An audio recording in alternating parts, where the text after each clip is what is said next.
Good evening, everyone, and welcome. I will call this meeting of the Bloomington City Council to order tonight, Monday, December 5th, 2022. Welcome to everybody here and everybody watching online. We're going to start our meeting as we always do with the Pledge of Allegiance. If you could please stand and join me in the pledge. I pledge allegiance to the flag of the United States of America and to the republic for which it stands, one nation under God, indivisible, with liberty and justice for all.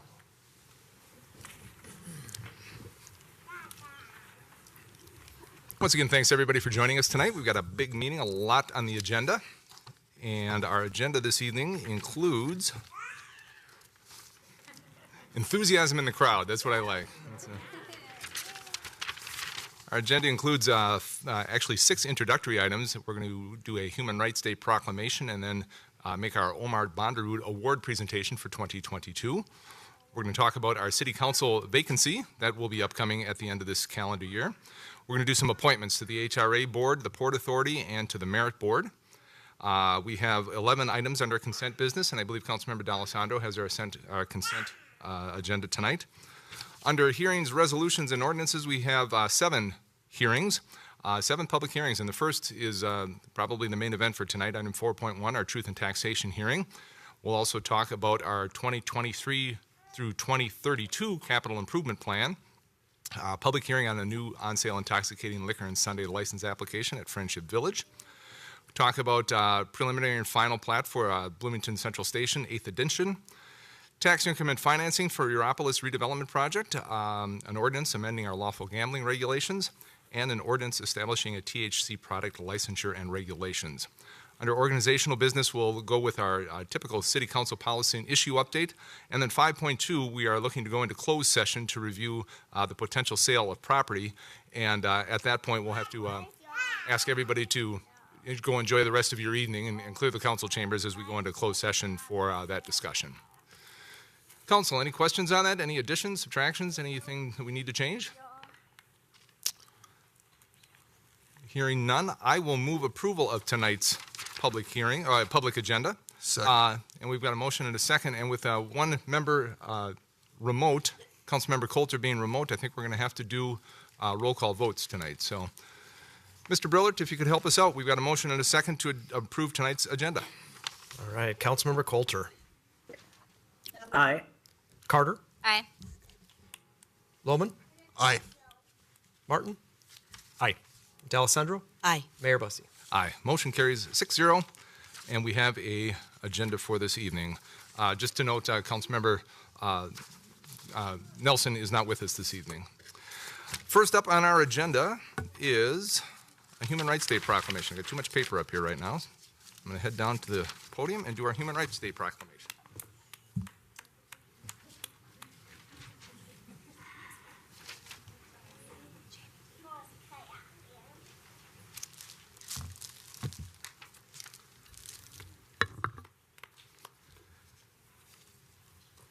So Human Rights Day is observed every December 10th, or is observed every year. It's observed December 10th this year. And the day, December 10th is the day in 1948 that the United Nations General Assembly adopted the Universal Declaration of Human Rights. And we have been doing that here in Bloomington. We have established our Human Rights Commission back in 1968, and we recognize this day each year with our Human Rights Day proclamation, which I will read today. Proclamation for Human Rights Day, December 10th, 2022. Whereas the City of Bloomington joins our nation in recognizing December 10th, 2022 as Human Rights Day. And whereas Bloomington recognizes the importance of acknowledging the diversity that exists in our community as we strive for autonomous participation in our community affairs. And whereas the Universal Declaration of Human Rights asserts all human beings are born free and equal in human dignity and individual liberty. And whereas the designation of a special Human Rights Day serves to remind us that basic human rights must be made available to all people. And whereas through the efforts and commitment of our city by promoting human rights awareness, our goal is to advance the inalienable rights of all citizens by eliminating human rights abuses and injustices.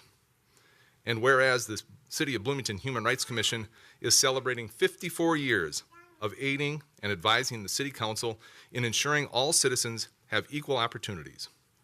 And whereas the City of Bloomington recommits its goal of protecting and advancing the human rights of all. Now, therefore, I, Mayor Tim Bussey, do hereby proclaim December 10th, 2022 as Human Rights Day and ask all residents to continue their efforts in making Bloomington a model for fair and equal rights for all persons. Signed this day, December 5th, 2022. As I said, this is a proclamation we do on a yearly basis here in Bloomington. This is the third time I've had the opportunity to make this proclamation, and I'm proud to do so because I think it's an important one to remind us all that human rights are a right for all. And it's important for us to remember that and to restate it each and every year. And one way that we do that in particular here in Bloomington is through an annual award that we present every year. We present the Omar Bonderud Award, which is chosen every year by the Human Rights Commission, and it's presented to the person who exemplifies basically what I just read, the proclamation that I just read. As I mentioned, 54 years, Bloomington has had a very active and influential Human Rights Commission. We're very thankful for the work that they do. And what I would like to do right now is call up one of our Human Rights Commissioners, Anita Smithson, to bring forward item 2.2, which is our Omar Bonderud Award presentation. Commissioner Smithson. Can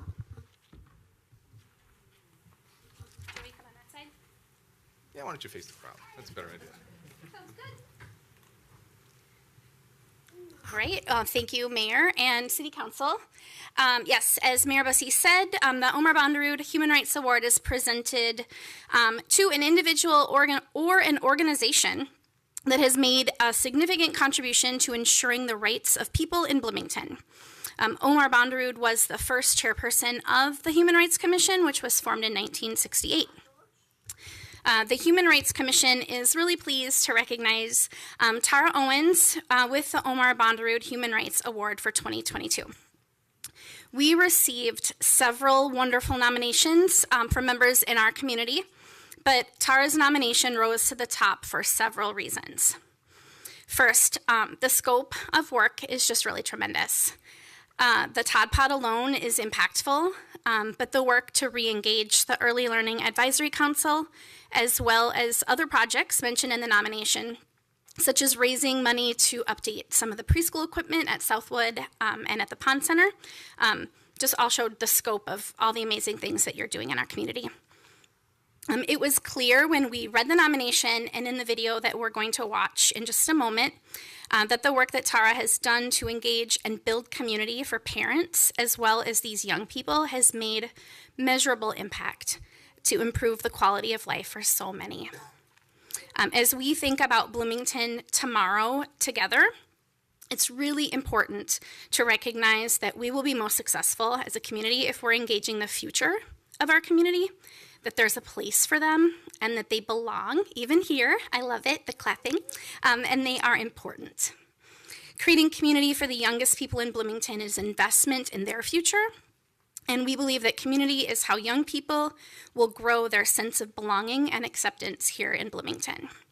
Thank you, Tara, for empowering parents, caregivers, and young people, and for all that you've created together. We are going to show a video. I think it's on this screen. It's up on the big screen. And then I'll invite you up to say a few words. I don't think that there's anyone doing more work to make Bloomington, one Bloomington, a community. Tara's really created a village for families here in Bloomington to easily find and connect with other families. Never does she say, like, I've never done this before, I don't know if I can do it. It's always, I've never done this before, let's figure out how to do it. A lot of people would probably have similar ideas and be, oh, wouldn't that be great to do this, to do that.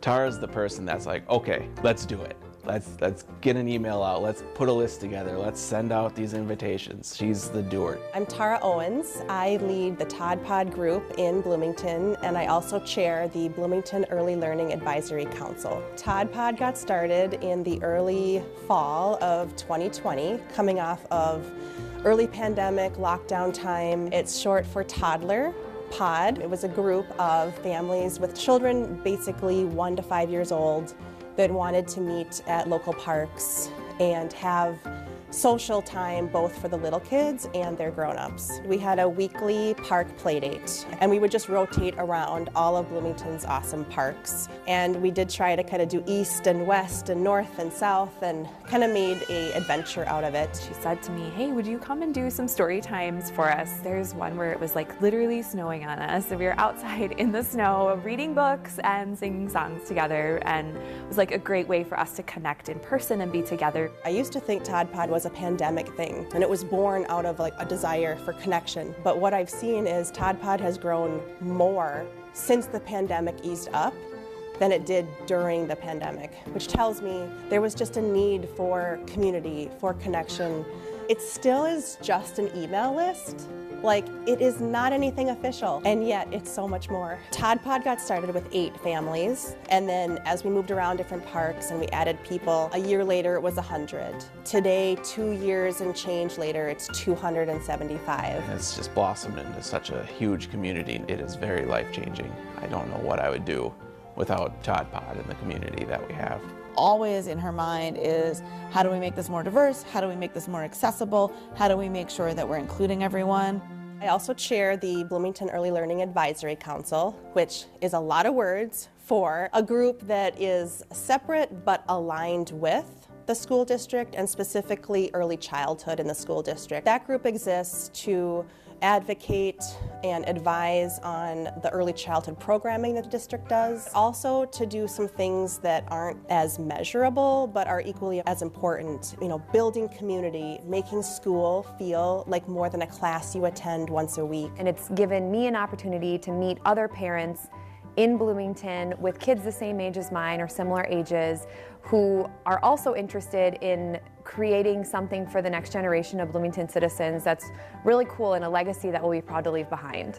What made me nominate her and why I think she's such an asset to this community is she saw a need for community, and so instead of like lamenting that, she asked how can we build it, and then just did it. I was very proud, and I think that, you know, if little people working on behalf of them qualifies to win a Human Rights Award, that makes me want to shout from the rooftops. And it's really cool to me that I could win this award and like elevate that for all of Bloomington to see.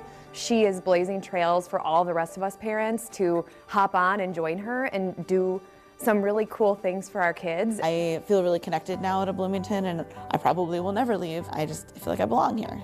I call it joy farming. The more I give to it, the more seeds I plant, the more things spring up and there's stuff to reap, and that's why it's grown and I continue it. But I kind of go by be the first person in the room or at the park to say hello. And if you do that, you can build a Todd Pod. That's the secret sauce, is just be the first person to say hello.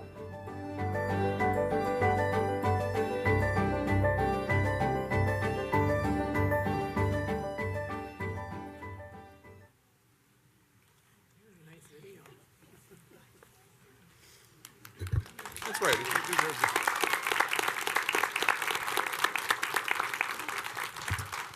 Ladies and gentlemen, please join me in welcoming and congratulating the 2022 Omar Bonderud Award winner, Tara Owens.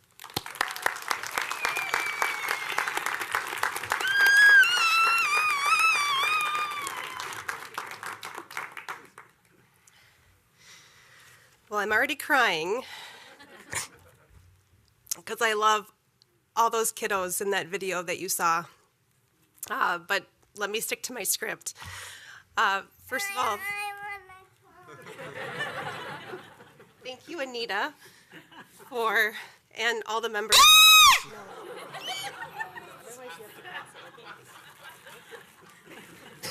You're welcome. Yeah. If anyone wasn't awake. Thank you, Anita, and all the members of the Human Rights Commission for seeing and recognizing this work, and for Danny Indivino-Colley, a parent in our community and a community activist, for nominating me in the first place and just elevating this work to be considered by such an esteemed body of people. You have to sit down.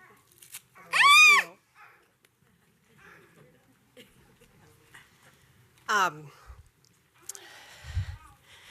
What you saw in the video is real. That happens in our city, in our parks, every week. It's getting colder, so it's not happening as often right now, but high summer, that magic is every day of the week, and some Saturdays.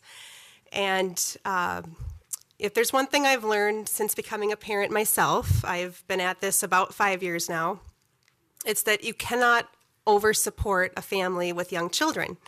It's simply impossible. The demands are too much, the sleep too little, the emotions too intense. And if you do support them, if you see them, if you welcome them in, if you give them a place to belong and be accepted, they will never forget it. They are the most grateful bunch of people because of how vulnerable that time is. And it's a time where we all have more in common than we have different. And everything you give to them, you will get back tenfold. Like Danny, I plan to never leave Bloomington because of this community, and I hope it keeps growing. And how has it grown? How are we at 275 families? It's not just me. Yes, I send the emails. Yes, I organize. I march. I'm happy to do that. I'm good at that. But it's all the other parents that show up and that are also the first people at the park or in the room to say hello. So I would like to invite all the parents that are part of Todd Pod or the Bloomington Early Learning Advisory Council to stand and share this award with me.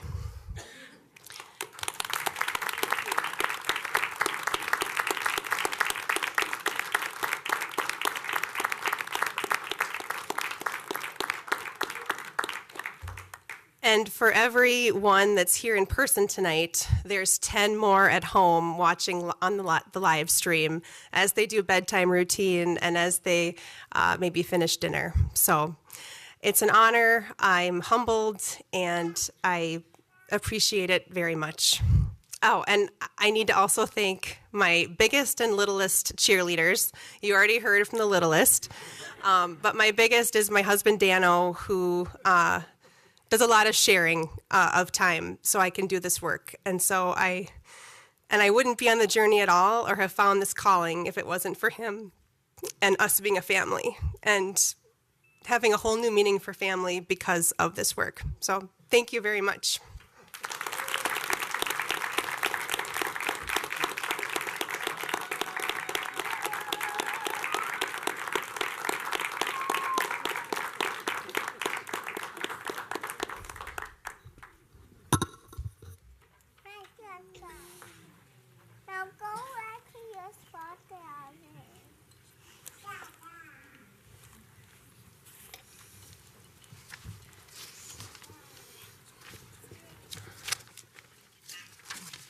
Congratulations once again, Tara.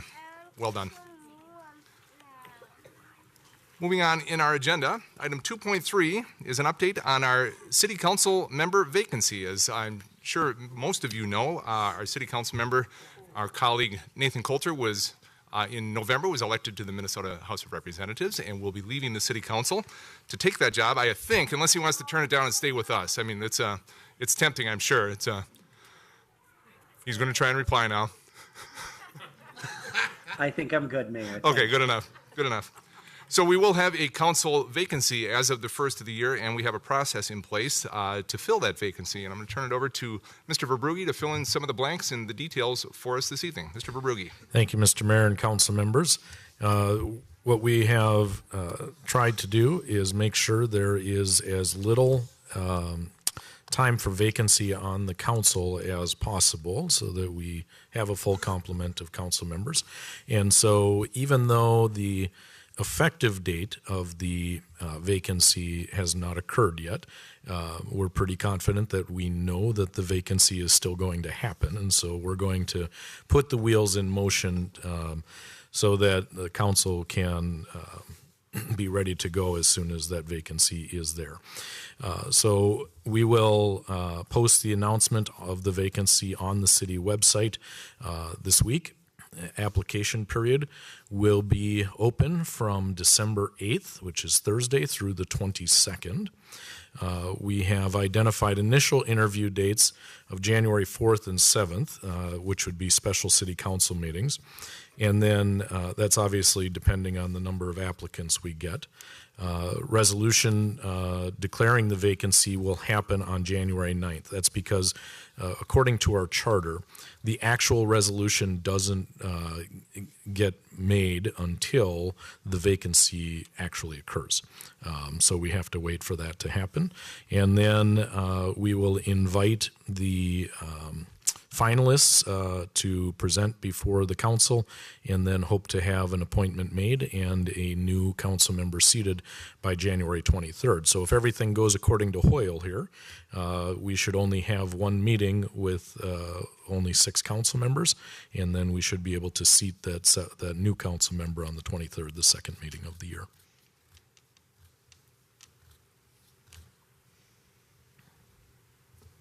Anything else, Mr. Verbeek? Nope. Other than details will be posted on the city's website when we put that information up on Wednesday. And so folks can certainly call us in the administration office if they have questions. And I know that city council members are always available to answer questions as well, or they can send emails to the council. So if folks are looking for some feedback in terms of what the obligation and responsibilities are, what the expectations are, we're happy to have those conversations with people always. Thank you, Mr. Verbrugge. Council questions? Councilmember Coulter. Thank you, Mayor. I just wanted to clarify the timeline a little bit. So the vacancy, the resolution declaring the vacancy will occur on January 9th, and then the appointment will be made January 23rd. But am I correct in assuming that, I mean, whoever is appointed, they won't be sworn in and take office at that meeting? Am I correct in that? Mr. Mayor and council members, Councilmember Coulter, I think that's up to the council. I think the city clerk mentioned we could do the swearing in the next meeting, but if we wanted to have somebody that night, I think you could make the appointment if it were the first item of business. If you saved it until organizational business, obviously, then we'd wait until the next meeting. Okay, I guess obviously speaking as someone who's not going to be on the council, it seems to me that some clarity about how that might proceed might be in order. Very good. Council, additional questions? Anything? All right. Members of the public, be on the lookout for the posting online, and I think it was in the Sun Current this week, I believe, the announcement that this process was going to be taking place. So that's we're basically already underway. Very good. Next on our agenda, speaking of appointments, are 3 items that include appointments. The first is item 2.4, which is appointments to our HRA board. Were we going to have a staff presentation on this? No staff presentation? Very good. So as council, as you know, our HRA board governs the activity of the Bloomington Housing and Redevelopment Authority, and their mission is to help provide affordable housing opportunities for those not adequately served by the marketplace, to coordinate the city's efforts to preserve existing neighborhoods and promote development and redevelopment that enhances Bloomington. Very recently, this year as a matter of fact, we expanded our HRA board from 5 members to 7 members. And so we have actually 3 openings on our HRA board. And 7 members, we have 3 openings, and we have 3 applicants seeking appointment.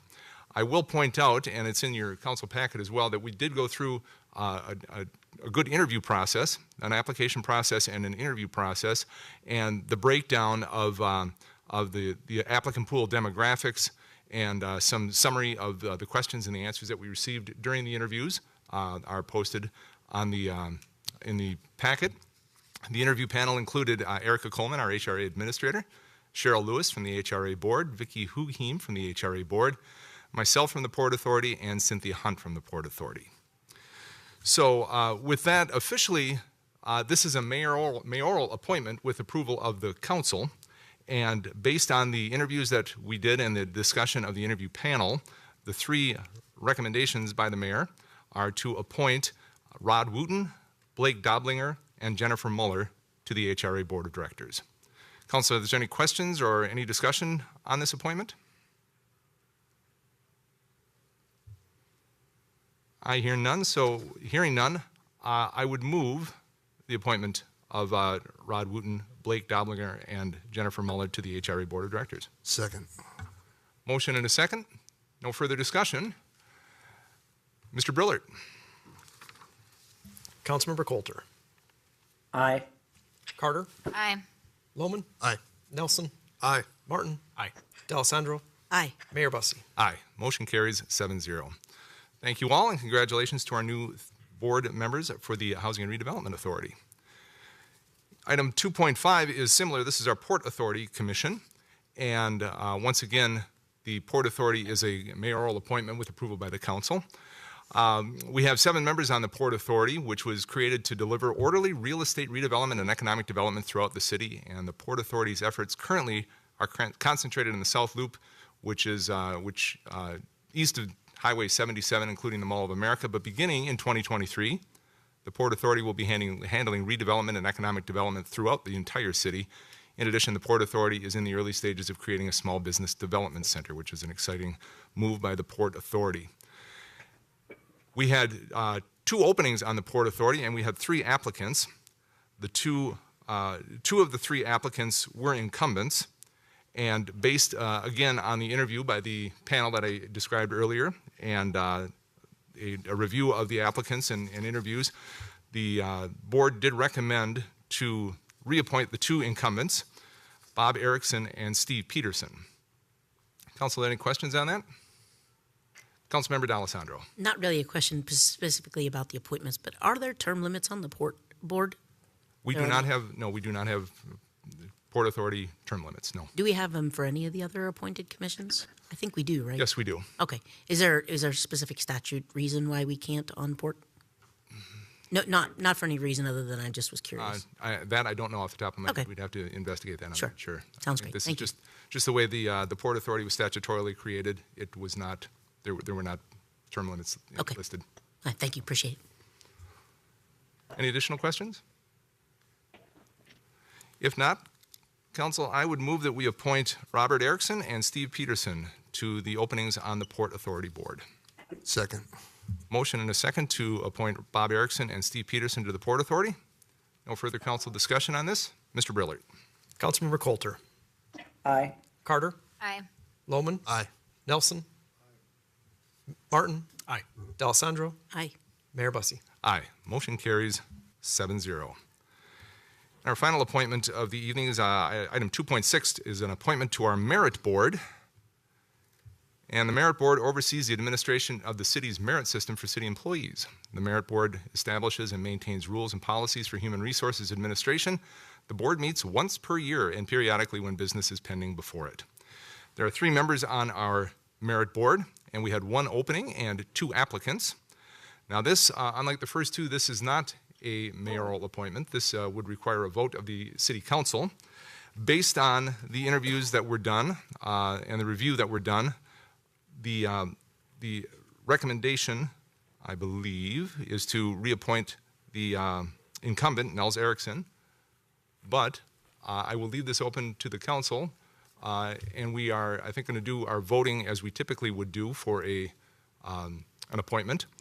And we have, as I said, 1 opening and 2 applicants on the Merit Board. And we will do our voting and just kind of go down the row like we have in the past. Are you ready over there, Mr. Brillert? Why don't we start remotely with Councilmember Coulter and then work our way down the dais.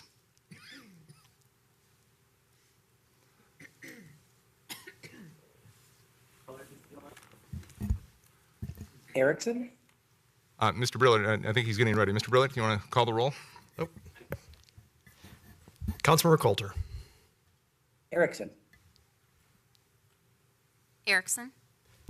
Lohman. Erickson. Nelson. Erickson. Martin.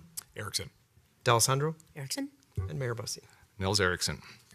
As council, with a vote of 7-0, I would move the appointment of Nels Erickson to the Merit Board. Second. Motion and a second to appoint Nels Erickson to the Merit Board. No further council discussion on this. Mr. Brillert. Coulter. Aye. Carter. Aye. Lohman. Aye. Nelson. Aye. Martin. Aye. D'Alessandro. Mayor Busse. Aye. Motion carries 7-0. Congratulations to our new appointees to the HRA Board, the Port Authority, and to the Merit Board, and thank you for your applications, and thanks to the folks who applied but were not chosen. We appreciate your interest and your willingness to step forward, and please continue to look for ways to become involved in the city. There's always ways that we could always use good people in a variety of different positions, and we're happy to have you interested in the city boards and commission process. Moving to item 3 on our agenda, our consent business. We have 11 items on tonight's consent agenda. Councilmember D'Alessandro is going to present it for us. Councilmember D'Alessandro. Thank you, Mr. Mayor. I know of one hold, that is 3.4. Councilmember Nelson has asked for that one to be held. Do I have any other holds tonight? Okay, great. Barring that, I will move our consent agenda 3.1, 3.2, 3.3, and then 3.5 through 3.11. Second. Motion by Councilmember D'Alessandro, second by Councilmember Carter to accept tonight's consent business as stated. No further council discussion on this. Mr. Brillard. Councilmember Coulter. Aye. Carter. Aye. Lohman. Aye. Nelson. Aye. Martin. Aye. D'Alessandro. Aye. Mayor Bussey. Aye. Motion carries 7-0. Item 3.4. Councilmember Nelson? Yeah, thank you, Mayor. I just wanted to raise this one because I know this has been something that a number of people within the community have talked about, at least in my district. I think Councilmember D'Alessandro's district borders on this as well. It's about safety at our schools, crossings, things of that nature. And this is a project that actually I think was approved or voted on about 2 to 3 years ago and is now coming forward. We received grant funding to improve the entrance into Olson Middle School and Olson Elementary School to make it safer for, frankly, for our kids. It obviously doesn't address every single issue in the area, but I don't think we can let a really good project, get stopped by it not being perfect. And this will consolidate traffic. It'll rationalize traffic. As an individual who lives right in that area, I strongly believe, that there are a number of issues there, and this will help. My kids went to those schools. I've seen, kids trying to cross those intersections with people trying to get through them. And this, by directing kids closer into the school, away from the roads, by, taking out a turn lane to the right when you go out of there so you can't really see what's going on behind you, as opposed to being more of a perpendicular coming out to 102nd where you can easily look to your left and your right and see traffic patterns. I think there's just a lot of really good things. It doesn't deal with everything in the area. Obviously, we know that. I mean, we got Jefferson down the road. It's got issues. But this is a really, really good first step. The reason I bring that up is there's been questions. We received questions. I've seen them on Facebook, and I just wanted to give, I see Amy here, so a chance to just kind of address some of those and let the community know the benefit of this project. Thank you, Councilmember Nelson. Good evening, Ms. Marone. Good evening. Thanks for the opportunity. I know you guys have a really busy agenda tonight, but appreciate the opportunity to highlight this project and go over some of the benefits. If we could have the overhead, I can show just a conceptual layout of some of the improvements that we have planned for this intersection. So we've been working closely with the school district for, I'm a little happy and a little sad to say it's been over 10 years that we've been in the works on this issue. And the school district alone wouldn't be able to construct this, so we're working collaboratively with the district to make some improvements at this driveway intersection. Some of the features that are really going to provide a safety benefit, Councilmember Nelson went into a lot of them, but we are one of the major concerns that was driving is the students that are crossing the driveway opening, and all of the students under this design, students that are headed to the middle school and the elementary school, would follow a brand new sidewalk and be able to cross on the school campus at a location where there's only a single lane of traffic in each direction and no turning movements happening. So while they still have to cross traffic, it's a much more controlled with a lot less activities going on. We don't have to worry so much about the driver judgment. Where up here, there's a lot of complication going on. So the only crashes that we see here, and there's usually been about one a year, is it's very difficult to judge the gaps on 102nd Street with the traffic moving in each direction. we and the school and all the parents in this area have concerns with their kids crossing that driveway while drivers are also doing that complex move. So we are not going to restrict pedestrians from this area. There's still going to be some improvements for peds that are crossing here. We know that kids are still traveling down to the high school, and there's other pedestrian activity in the area, so we'll make it safer both on their site and at the driveway opening. The reason for the added right turn bay into the school driveway is that in the future we would like to see this West 102nd Street converted from a 4-lane to a 3-lane. This is a critical element to be able to still maintain on-road bike lanes in the future when we make that improvement. So just that's one of the questions that had come up in conversation as well. I'm happy to answer any other questions, but appreciate the opportunity. Council, questions of Ms. Marone. Councilmember D'Alessandro and then Councilmember Nelson. Councilmember D'Alessandro. Just a quick additional question. Thank you for that. That was really helpful. In fact, when I looked at that myself, I was like, I'm not sure what I'm looking at, so it really did help. Thank you. I know that one of the other questions that was asked was around the speed limit there, and I know we've asked for a fairly comprehensive citywide traffic study that's coming up in the near term, and I'm looking forward to that. Is there any reason we would or would not make any kind of change to that block, that anything like that at this time as part of this project? Is there a reason we wouldn't at this point, knowing that we are going to do more comprehensive stuff in the future? Mr. Mayor and Councilmember D'Alessandro, we intend to address speed limits citywide, and so this is definitely a location where I anticipate seeing the speed limit being reduced, but we want to handle that as more of a all-encompassing citywide project, and that process is underway with that study getting going right now. So I think the timeline, it may end up falling right in line with this project delivery, or it may be a little bit later, but it is very likely that will happen and be addressed under that full speed study. And if I'm not mistaken, isn't it signed that there are lower speed limits during school hours, is it not? Mr. Mayor, it actually is not. So we don't use school speed zones in Bloomington, or we have not in the past. I'm sure that will be something that's considered as part of that speed limit study as well. I don't know where I was that I just saw that then. I apologize. Councilmember Nelson. Yeah, thank you, Mayor. You may have been in Edina. They do that. Maybe that's it. But we won't mention that. What I would say in terms of the speed, and this was actually a point that I was going to raise, because I think that was another concern that's come up with people in the neighborhood. One of the things that I think is a benefit to this, because speed is one thing, the speed, that traffic, but the differential in speed seems to be less safe in my mind. When you have that right turn lane into there or the left turn lane into there stopped, and they have people going by at 35, that seems to be what is most dangerous. You get somebody pulling out into that traffic, all of those things, and then you get people rightfully, they come out of there and then they turn left to go into the neighborhoods to the north of there. Now you have cars stopped in the right lane, you have cars stopped in the left lane, you get people weaving, and so I think this is good that there will be maybe a more consistent traffic flow in the drive lanes with that dedicated turn lane. Not to say that we should not look at the overall traffic speed, and I think the configuration of the road and all of that, but that's the biggest concern I have when I drive down that road is, you'll be in one lane, you think it's stopped, and I mean, we all know how people drive. They're gonna try to find their fastest way through there. So thank you for doing this.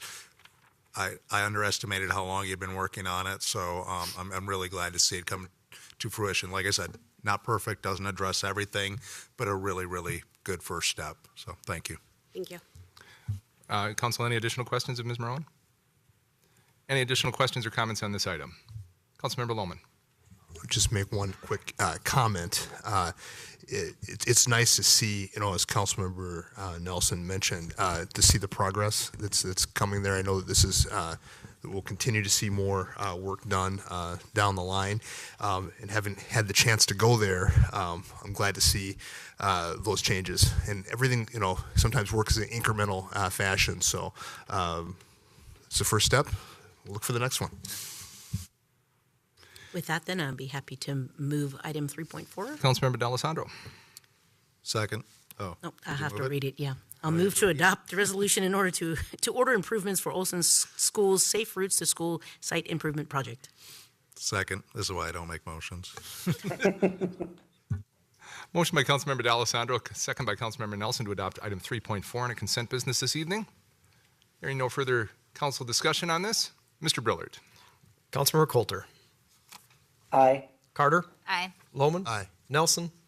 Martin. Aye. D'Alessandro. Aye. Mayor Bussey. Aye. Motion carries 7-0. Thank you, Councilmember D'Alessandro and Councilmember Nelson for bringing that forward. We'll move on to item 4 in our agenda this evening, which is our hearings, ordinances, and resolutions. And as I mentioned earlier, I think we have 7 public hearings this evening. And our first is the public hearing on the 2023 property tax levy and general fund. This is our truth and taxation hearing. And we have Ms. Kari Carlson here to lead us through the final step in our budget process that began 4 months ago? Began in May. Since May, so more than that. Many months ago. Seems like we're always doing budgets. It's what it feels like. Good evening. Welcome.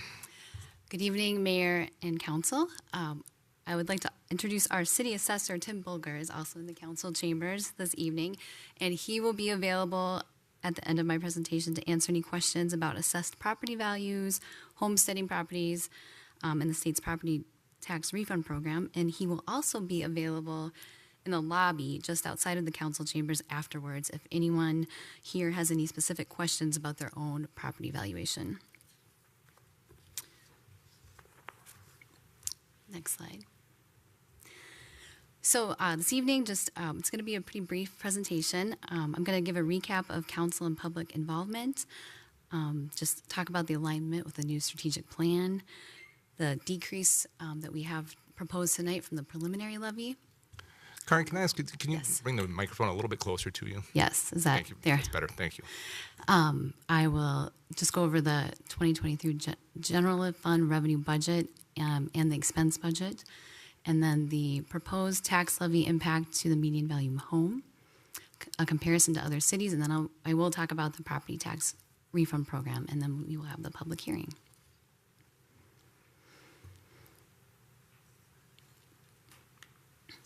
So we have had 8 budget discussions at council meetings this year.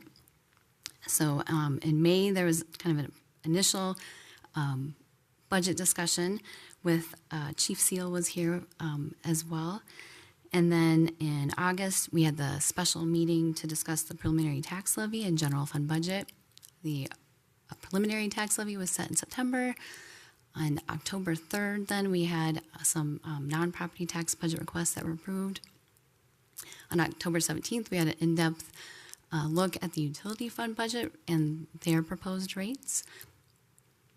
And then we had some department budget discussions. We did a deep dive this year into all of the department budgets. And so those started on October 24th. And then on November 14th, we had the utility rates public hearing. We had some additional department budget discussions. And then on the 21st, we had the special meeting to finish the department budget discussions as well as to discuss the final 2023 tax levy and general fund budget. And so this next slide is a word cloud that was created from council's discussion following my budget and tax levy presentation on November 21st. So we thought this might be interesting to put together. Some of the words that stand out to me are 6, that's there in the middle, which I'm assuming came from a reference to the 6 career firefighter positions that were in the preliminary 2023 budget. Some other words that stand out are firefighters, police, people, safer, model, options, priorities, trying, impact, strategic, efficiency, safety, and think. So just an interesting look at that discussion on the 21st.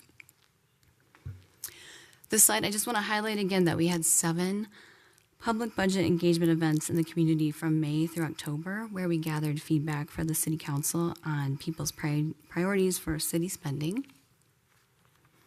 And then along with that, this summer and fall, Bloomington City Council members hosted town hall forums to connect with constituents, and those forums included conversations about the city budget and proposed property tax levy, among other topics. And then also, having the budget tables at city events and the town hall forums are a great way to be available in person to the public.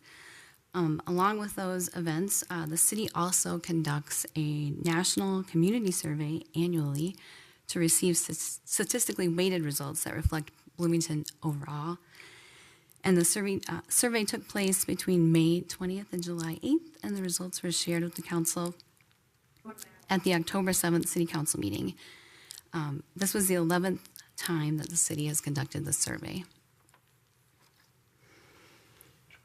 And then also we've talked about this throughout the year, that the 2023 budget requests were aligned with a new Bloomington Tomorrow Together strategic plan that was developed with city staff and the community with a mission to cultivate an enduring and remarkable community where people want to be.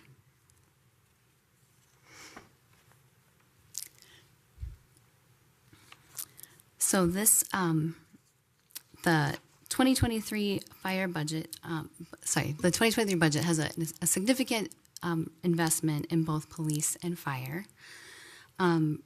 This budget has this proposed budget that we're going to propose tonight has 3 new full-time firefighters that we're going to be adding halfway through 2023, so in July, along with the 18 that will be added with the SAFER grant in early 2023. And then we'll also be adding 2 new police officers in January 2023, as well as 2 that will start in June 2023, along with a new dispatch training coordinator that will support public safety.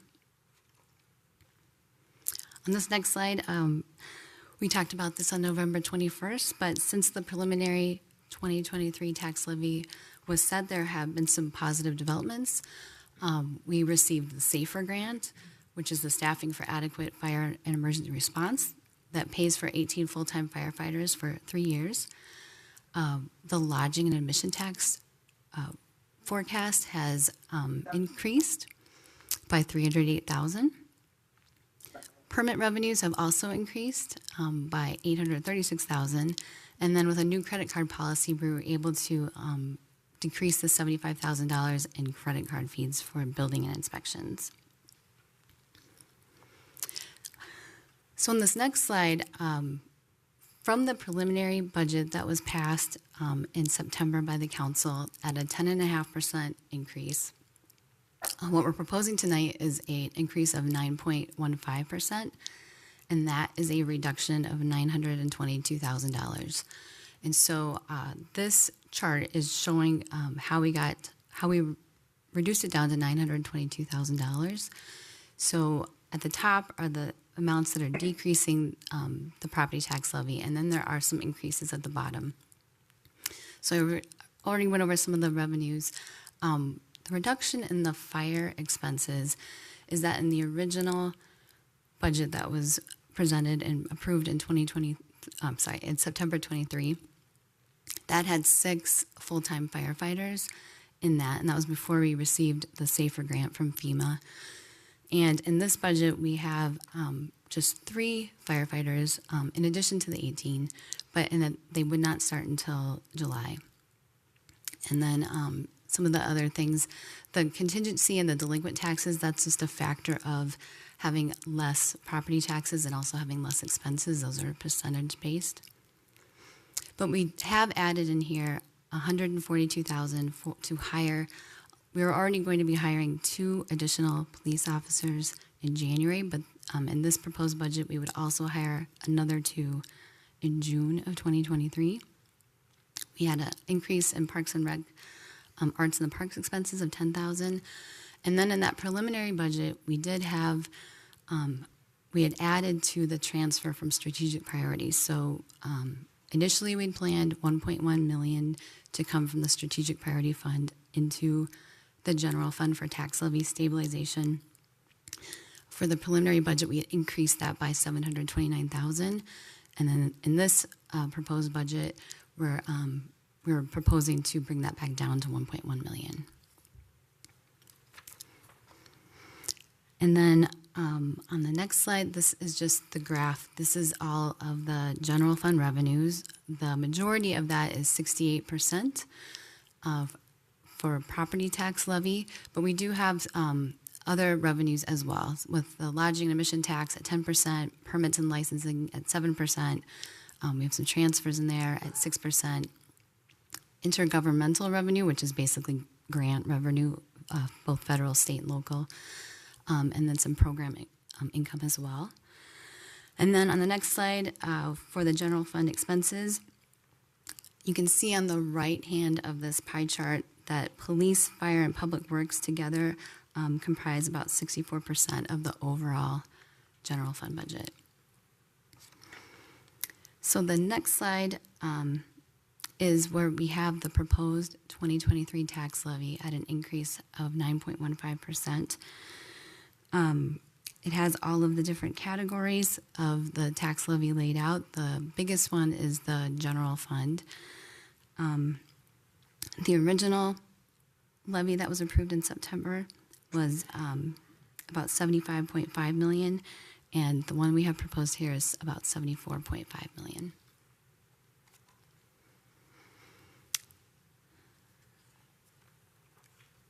The impacts to the median value home of a 9.15% overall tax levy increase from 2022 is, this is broken out by week, by month, and by year. And so for a weekly increase, it would go up by $2.31. For a month, it's going up $10.02. And for the year, it's $120.24. So this would be for the median value home, the city property tax portion of the property tax bill. And so, as I said, for the median value home, that would be $10.02 per month increase. And I just wanted to point out that of that $10 increase a month, $8.60 of that is an increase for an investment in police and fire when you add in the increase in the debt service amount for the construction of fire station number 4. So it's 85%. And on the next slide, just has a picture of the fire station number 4 project, and $881,000 of the $1 million increase in debt service is related to this project, this construction of Fire Station 4 that's replacing an outdated older fire station. And just as a reminder from before, when I was here speaking with the council on November 18th, the Minnesota Department of Revenue had a news release of the overall increase in the proposed tax levies. This is based on preliminary tax levies from 2022. And so I have highlighted there for cities, it's a 9.1 increase. So what we're proposing tonight is pretty much in line with that increase. You can see what they have for counties, townships, schools, and special taxing districts as well. On the next slide, these are preliminary numbers, so just showing I have the original 10.5% increase, and then cross that out and have what we're proposing tonight at 9.15. And then next slide is, these are 2022 monthly property tax payments for the median value home, and for 2022, it's $101 for the total city tax. And you can see for 2022 where we are in line with other comparable cities. And then this is a sample property tax statement for the median value home. The median value home is valued at $355,900. And this just shows the split out for city property tax, with city property tax, county, school, and other. So from the overall tax bill, about a third of that is the city, and the rest are other taxing jurisdictions. These next two slides are sharing information about the state of Minnesota's property tax refund program. The city assessor, as I said, Tim Bulger, he is here, and he received information from Hennepin County regarding property tax refunds. The most recent data they have available to share is from 2019, refunds that were paid in 2020. And Hennepin County estimates that only 70% of those eligible for the refund participate in this program, and that there was $60 million in 2019 that was not claimed. They do say that a far higher percentage of renters than homeowners do participate in this program, since the landlords are required to provide that certificate of rent paid form annually that includes property tax refund instructions. So property owners, they must be homesteaded in order to file a property tax refund and be able to have the market value exclusion as well as file for the property tax refund. If you can maybe just go back one slide. So, sorry. So it is available for both homeowners and renters. The due date is August 15th, but you can file up to 1 year after that due date. And there's two different types. There's one based on income, and I have the dollar amounts there for renters and homeowners. And then there's also another property tax refund available. And the state sets the level, but for 21 to 22, it was if there was an increase in the property taxes of 12%, or at least $100. And then there's also, on the next slide, additional subtractions that can help qualify to increase refund amounts based on dependents if you're 65 or older, contributions to a retirement account, or a permanent or total disability. So there is a senior deferral program, and the assessing department has more information about that can apply to people that are 65 or older, and or if they do have a spouse, if their spouse is at least 62 or older. So that is the end of my presentation. If you have any questions for either me or for City Assessor Tim Bulger, I'd be happy to answer them. Thank you, Ms. Carlson. Appreciate it. Council questions? Councilmember Nelson. Thank you, Mayor. So first of all, I'd like to thank those that showed up to my town hall last week, and I had the privilege of the timing right before the budget. So I received a few questions, as you might expect, and a couple of them, I'll be honest, I wasn't able to answer in real time there. But I think there were good questions that people asked with regards to that. So on the property tax statement that we all receive for our properties, people had a question, we've talked about this as public safety, and 85% is going into public safety, police and fire department, 85% of the levy increase. But they pointed out on the information from the county, it says public safety is going up 14.5%, but human services is going up 16.2%, and conservation 26.8%. And I looked at that, and it seemed to me, but I just want to get clarification, that the reason for that is public safety is by far our largest budget. It's over 3 times larger than any of those other categories, and so a 14.5% increase in public safety amounts to over $5 million, whereas conservation, a 26.8% increase amounts to a little over $100,000. Am I understanding that correctly? And does that help people make sense of the difference between the levy amounts and sort of where those budgets go and the increases in those? Yes, Mayor, council members, Councilmember Nelson, that is a good way to explain it. Okay. And Mr. Mayor and council members, if I can jump in also, Councilmember Nelson, when you mentioned the human services one too, because of public health, we had a significant increase in grant revenue, and there's an increase in expenditure that is specific to that grant activity. So when you're talking about the percentage increase in some of these activities, you don't necessarily see coinciding revenues that go along with them.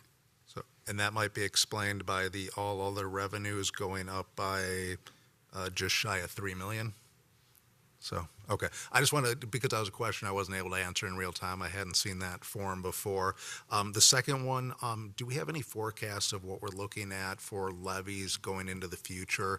That was a question that I was asked, because this is, no doubt about it, a significant increase.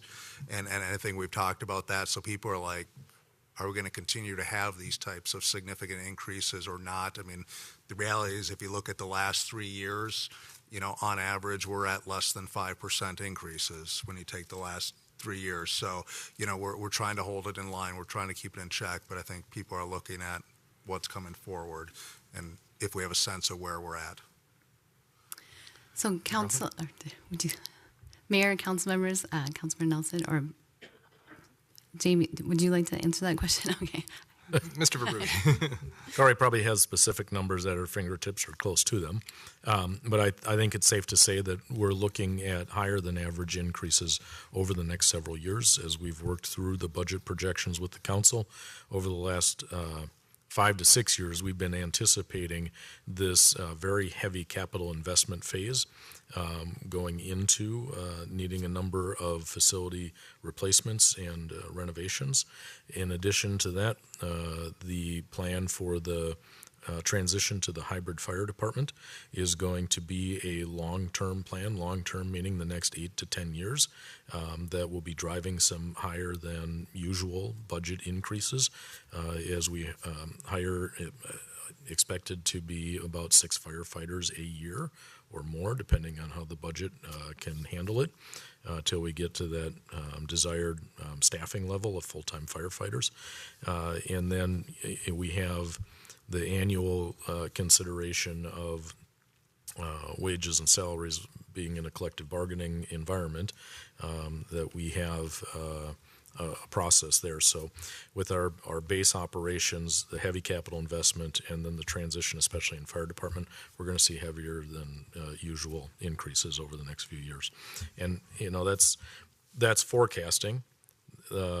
Council is always going to have the ability to do something different than what the forecast says. So I don't want anybody listening to hear me and say, well, that decision is already made, because the council has to make a decision every year on what the budget's going to be.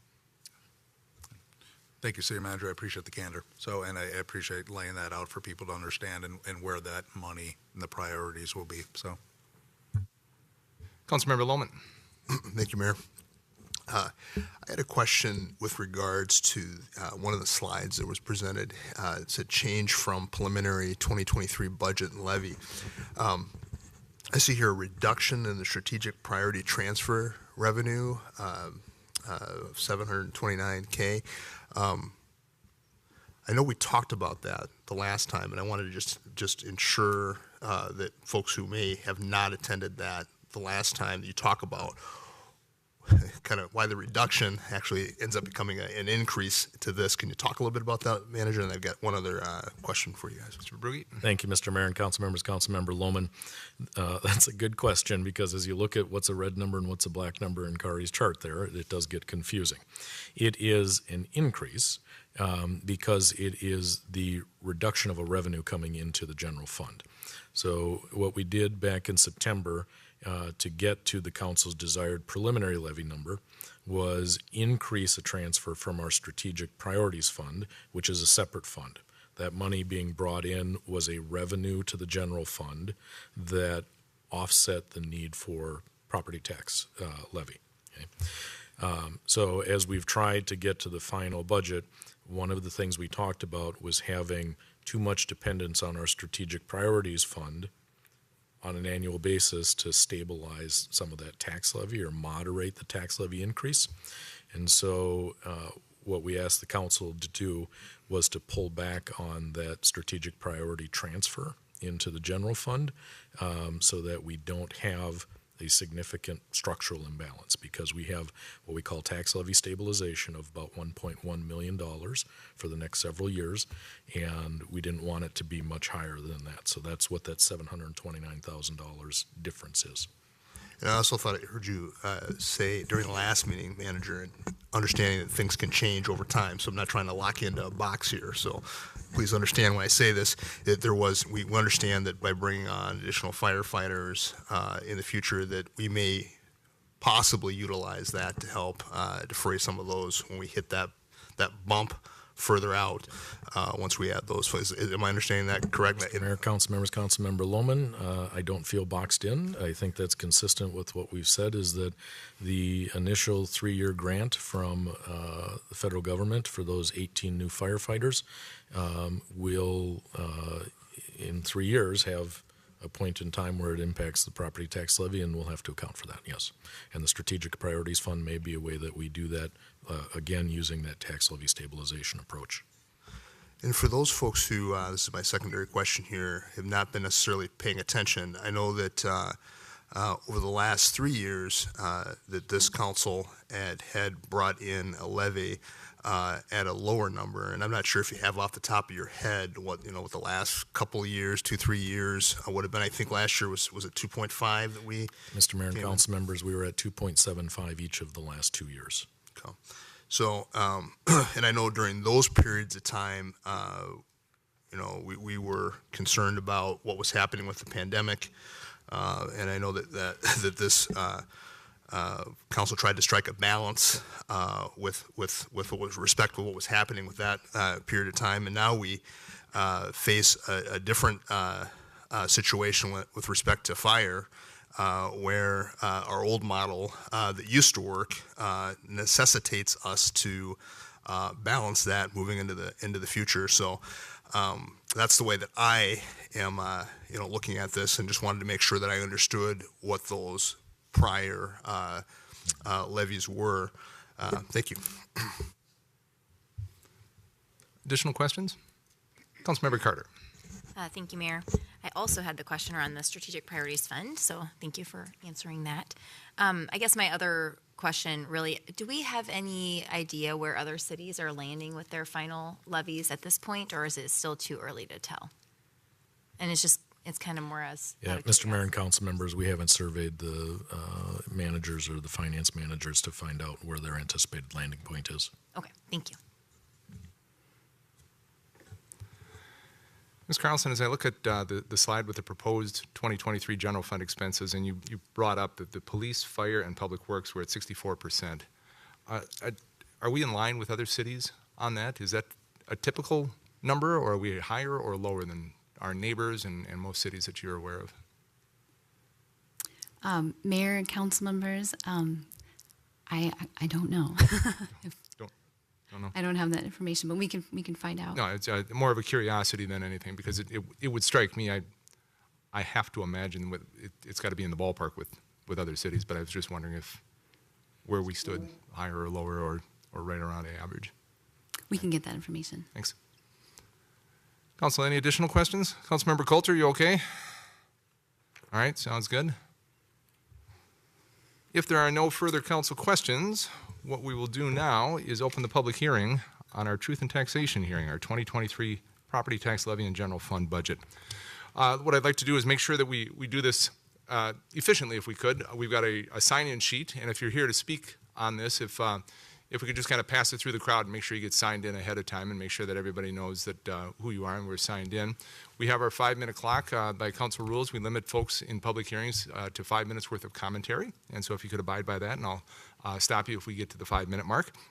And then also the issue of if you have a statement to make, certainly make the statement. If you have a question or need specific information, rather than getting into a back and forth and taking up some of your time, what we'll do is collect the questions, and then when we're done with the public hearing, the staff will answer the questions as best they can. It also gives us an opportunity, if you ask a bit of a stumper, it gives them a chance to do some research and make sure that we get the accurate question rather than trying to, or the accurate answer rather than trying to answer that in real time as we go along here. So that's what we'll be doing here. So with that, I will open up the public hearing on item 4.1, our Truth and Taxation public hearing. Anyone wishing to address the council, please step forward. And I think we do have one person on the phone. Seeing everybody's going to be shy right now, we'll start right away with our person on the phone. Mr. Brillert, if you could connect our caller, please.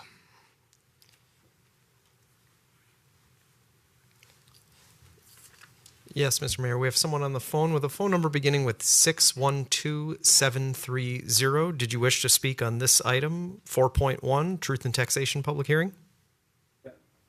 No, I did not. Thank you. That's all. Good evening. Welcome. Oh, he said he was not. Oh, you did not. I'm sorry. I couldn't hear that correctly as you cleared your throat. My apologies. So please, then, why don't we start with folks here in the council chambers, if you could come forward. All right. And again, if you could. I don't have a pen. Pens everywhere now. Good evening. My name's Linda Blair. I just want to start out by saying I appreciate our Bloomington firefighters and police. I'm surrounded by them, actually, in my neighborhood. 3 neighbors immediately around me. They're my friends. I admire them. I trust them. About 2 years ago, my brother-in-law was watching the Vikings play with his twins when they all realized something was wrong, and they called 911. My sister tells the story of them efficiently helping get him stable and into the ambulance, and then says while they were driving 70 miles an hour down Bass Lake Road, the driver calmly told her what would happen at the hospital as they continued to race and save his life. She was really well cared for. We have trained professionals in this state, and they are kind and compassionate through the whole process. This is really important for all of us. We will all have our own emergencies probably at one time or another. So to say anything else would be irresponsible. I do support the plan to hire and resource our first responders. Now, here's the other side. Everyone's budget is strained. With inflation increasing over, I think it was 14.2 over the last 2 years. That's the numbers I've seen recently. Income is short for every family, and expenses are high. So I want to ask you to consider the role of city government in this budget, and I want my city government here to provide services for the community structure for the residents that live here. I'd also, so one of my first thing is, we have allowed in Bloomington a rash of private businesses in our residents, in our neighborhoods. I have 4 group homes within a mile of my home now. I have one that's 2 doors down, and paramedics are there weekly, at least. I'm 2 doors down, so I can see this happening. I have talked to them. They have an RN on staff 4 days a week and on call 24 hours. But they are not staffed to handle the residents, which is evidenced when they are calling paramedics weekly. They're straining a short-staffed system. And I think the city needs to look at the licensing of these private businesses that are not taking care of their own private business plans.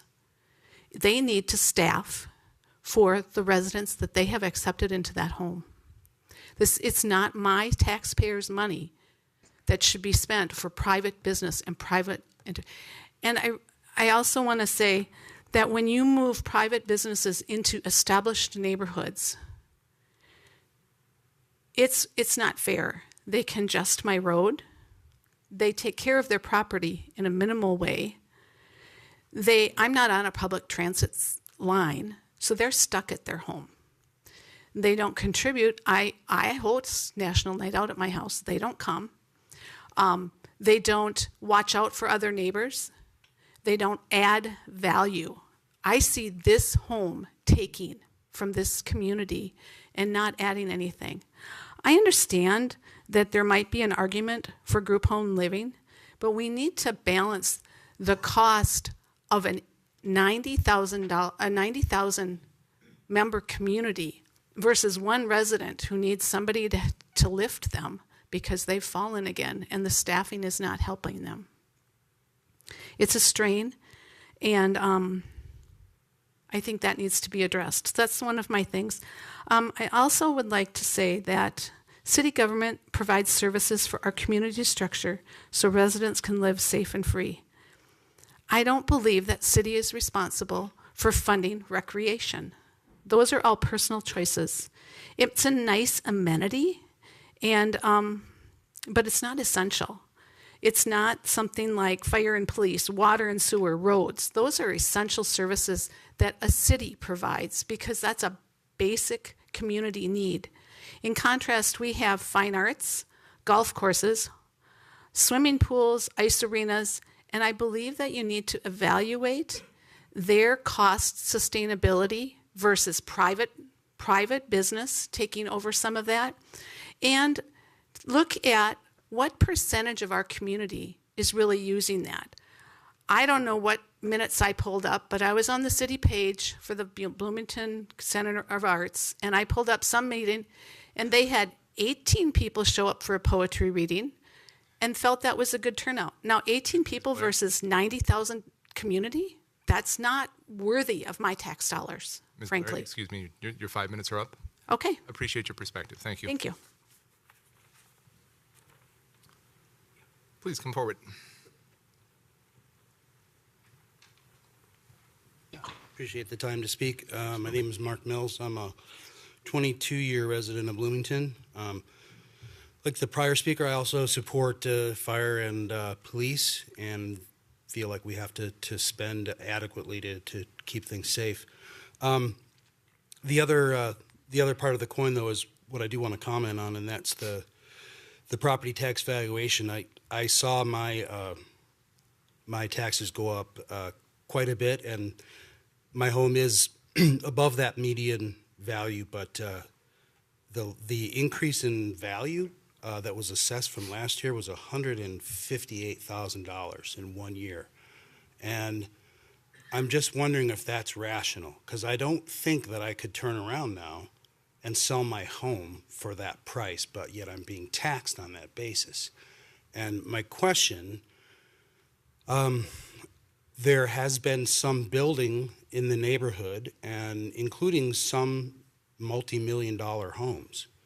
And I'm just wondering, does that drive the increase for a neighborhood, or does that just wash out in the large number scheme of things? So that's my question, and I guess just my comment is, single father, 2 kids in college, inflation is taking a bite out of things. This increase is, for me, is a couple $1,000s or more, actually, and I just would like to see the council, kind of take everything into consideration.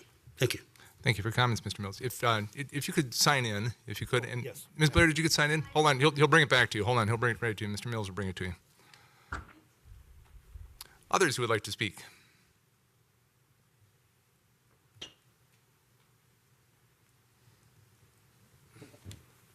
I'll have my name there when he brings it back. Good evening, Council, Mayor. You've probably heard from a lot of people on this issue. I know you have. Mr. Clark, we know you, but if you could identify yourself so everybody. Sorry about that. David Clark. I know you've heard from a lot of people on this issue. I was surprised that we've been at it for 6 months now, which is longer than I thought. But I guess I want to just mention the people that can't be here tonight, that can't speak on this issue to you. And that's retirees, elderly people who can't get out because of the snow or the ice, or they can't drive at night. Parents who are working 1, 2, sometimes 3 jobs. They're at home with the kids right now, helping them get ready for school tomorrow, preparing for finals. They're not here to speak. Immigrants who have waited in line, paid their fees. Now they're here. They don't even speak our language.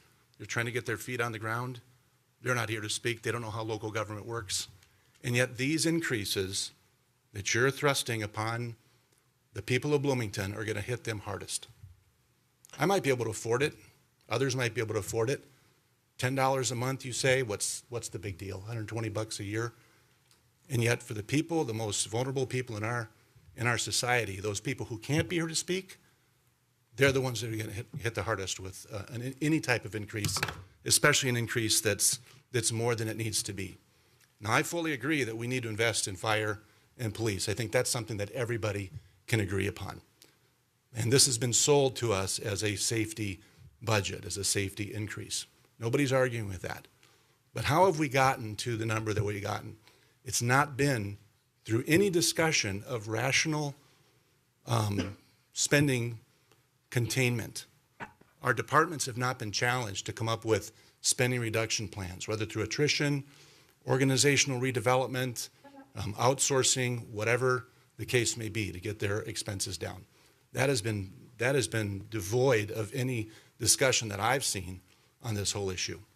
And so, when I look at that, and I wonder why a council and a mayor and a city structure would almost refuse to entertain any sort of rational, reasonable spending reductions that have been brought to you. I myself have brought at least 5 or 6. You've gotten other people that have brought spending reduction ideas. We had a budget advisory committee for the last 2 years. I don't know why we didn't have that this year, by the way. But you've got all those ideas, so it's not that you don't have the ideas. You've got the ideas on how to take the expenses and reduce those, and that's how you get to 4 or 5%. We started this at 11.58% increase. Then it went to 10.5. Now we're at 9.15, just to be able to say that it's a single-digit increase, not a double-digit increase. And yet we can see from the numbers on the screen that it comes from accounting gimmicks. It doesn't come from real spending cuts, and not cuts that are going to be painful or anything, but cuts that nobody would even notice. And that's just been completely devoid of the discussion. And I'm just wondering why. Why is that kind of discussion resisted by the council? Why is there not entertained reasonable spending adjustments, which you're going to have to do anyway?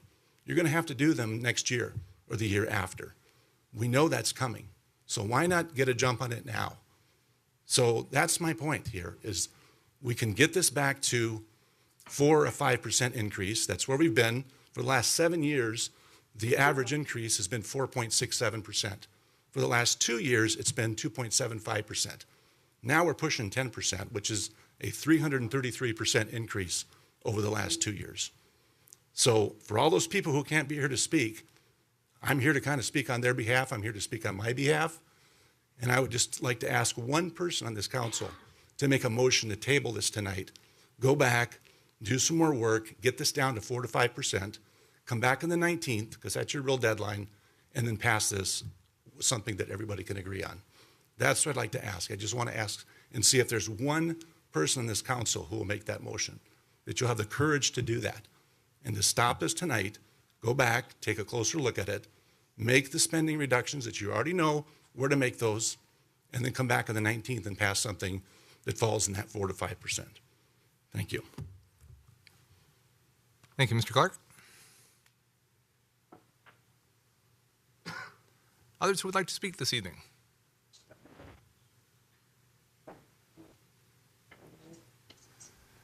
Mr. Brillert, do we have anyone new on the phone?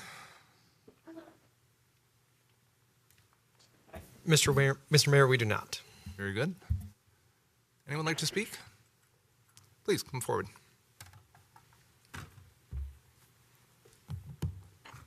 Good evening, Council, Mayors. Try my name real quick. My name is Brad Lemsis, Bloomington resident for approximately 25 years. Young family. So, like everyone else has stated, I too am concerned about the proposed property increases. And as I look through my notes, I'm seeing that I think approximately 8.5% is attributable to public safety, police officer, fire patrols, etc. I guess my question for you guys is, what is the remaining 2.5% attributable to? And is there any give and take there? And to the point made by the previous gentleman, working in private sector, I know a lot of private sector companies are making adjustments. There's freezes in hiring. There's headcount reductions. There's all sorts of other motions that are being taken as we tighten and adjust to potential recessionary forces. So to ask that question back, my hope is that the city of Bloomington is doing similar things. Thank you. Thank you.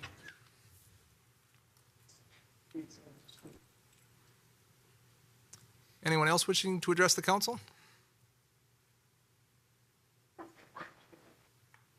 I will make a last call. Going once, going twice.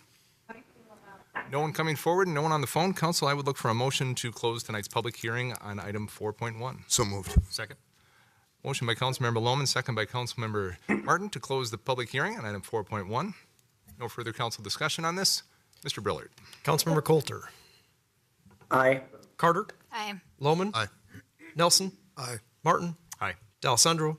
Aye. Mayor Bussey. Aye. Motion carries 7-0, closing the public hearing on our Truth and Taxation hearing for 2023.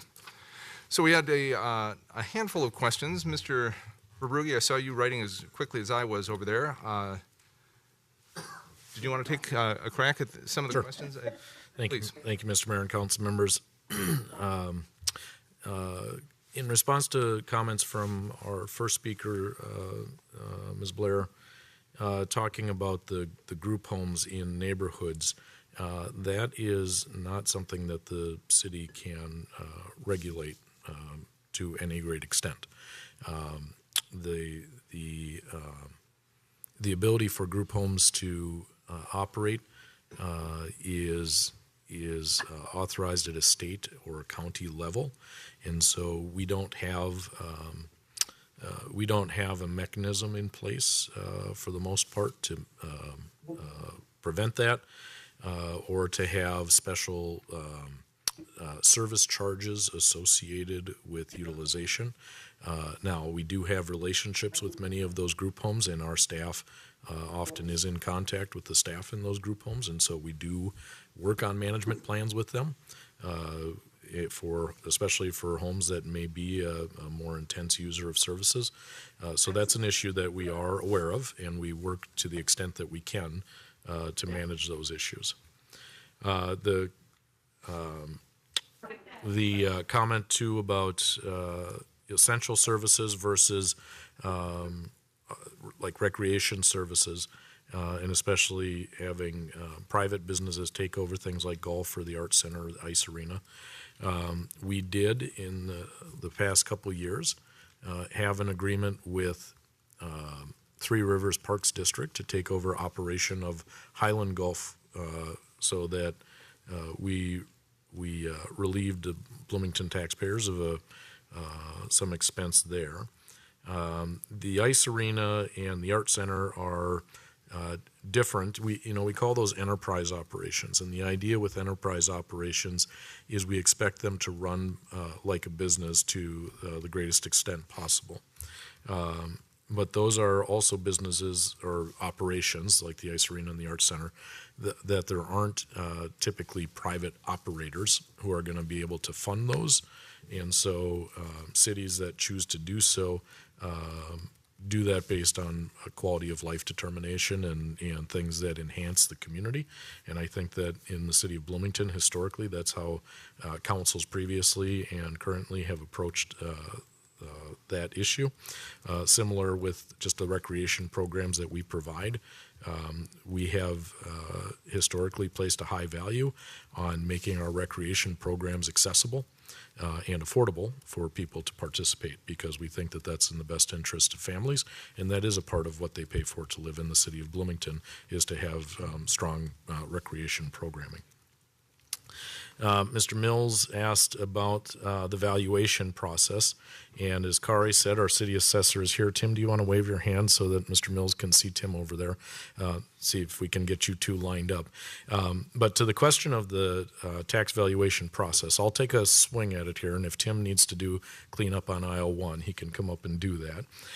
But the process for determining the annual property valuation is really well defined in terms of how state law regulates the way that assessors do their work. And it is largely driven by comparative sales activity within a defined area around that home. And so there's also a requirement for the range that our homes have to be in compared to all of the other homes to make sure that we don't have a significant deviation. So when we have a year like we've had, or a couple of years like we've had in the most recent, when we're seeing really strong valuation growth, that is going to be felt by everybody, because the demand for homes recently, frankly, drove sales prices through the roof. And then everybody ultimately pays for that. Now, you can argue that everybody ultimately benefits from that too by having a high value on your house. To your question, Mr. Mills, about whether you'd be able to sell your house for that amount, I think that's a good question, right? And I think probably based on what's going on right now, the answer might be no. But it's like an 18-month process for that window of sales to be considered, and then have the valuation get set. So there's a long lag time indicator that ends up catching a few people. And we had the same thing happen 2 years ago with many of the residents in the community. So the process with property tax valuations, it's always really important to remind people that you get a notice from the assessor in March about the proposed valuation on your home, and then outlining the process for appealing that valuation in April. And once that process concludes, typically that's the end of the process for valuation, and then the taxation happens later in the year. And that's often confusing for a lot of people that those processes happen at different times. So we have the same conversation every year when we do our truth in taxation hearing, is helping people understand the valuation process and then the taxation process, because in Minnesota it's really complicated. So appreciate those questions from Mr. Mills. To Mr. Clark's questions about getting to this point in the budget without discussion of departments constraining their budgets, and he referenced the work of our Community Budget Advisory Committee in 2020. I think that committee did a pretty exhaustive review of the services that our departments provide, and it was the judgment of those of the committee and of the council back then that the group of reductions that were recommended and ultimately adopted were the extent of the reduction in services that we wanted for the services that we provide to the community. We felt that was the threshold. So I don't think it is accurate to say that there has been discussion of, or no discussion of departments constraining their budgets, because what I can tell you is that the budgets have not, of the departments have not expanded or reflect some sort of enhancement of services that have not been discussed with the City Council. In fact, many of those reductions that were made 2 years ago have not been restored. In fact, most of those, especially in the area of staffing, have not been restored. Where we have seen staff additions, it has been responding to new or emerging issues or priorities, either with the council or within the community. So we haven't just added back into the budget what was cut a couple of years ago. We have continued to look at what the needs in the community are and look at where we need it to be from a strategic perspective when we're considering those increases in our departmental budgets. And I think that's true across the board in our departments. The operating budgets have not been significantly added to, other than the costs for personal services, which is wages and benefits, and that represents about 72 to 74% of our general fund activity is the people that we employ. And like I mentioned earlier, we operate in a collective bargaining environment, and so much of our wage growth is based on what is happening in the competitive marketplace, and we try to stay consistent with that.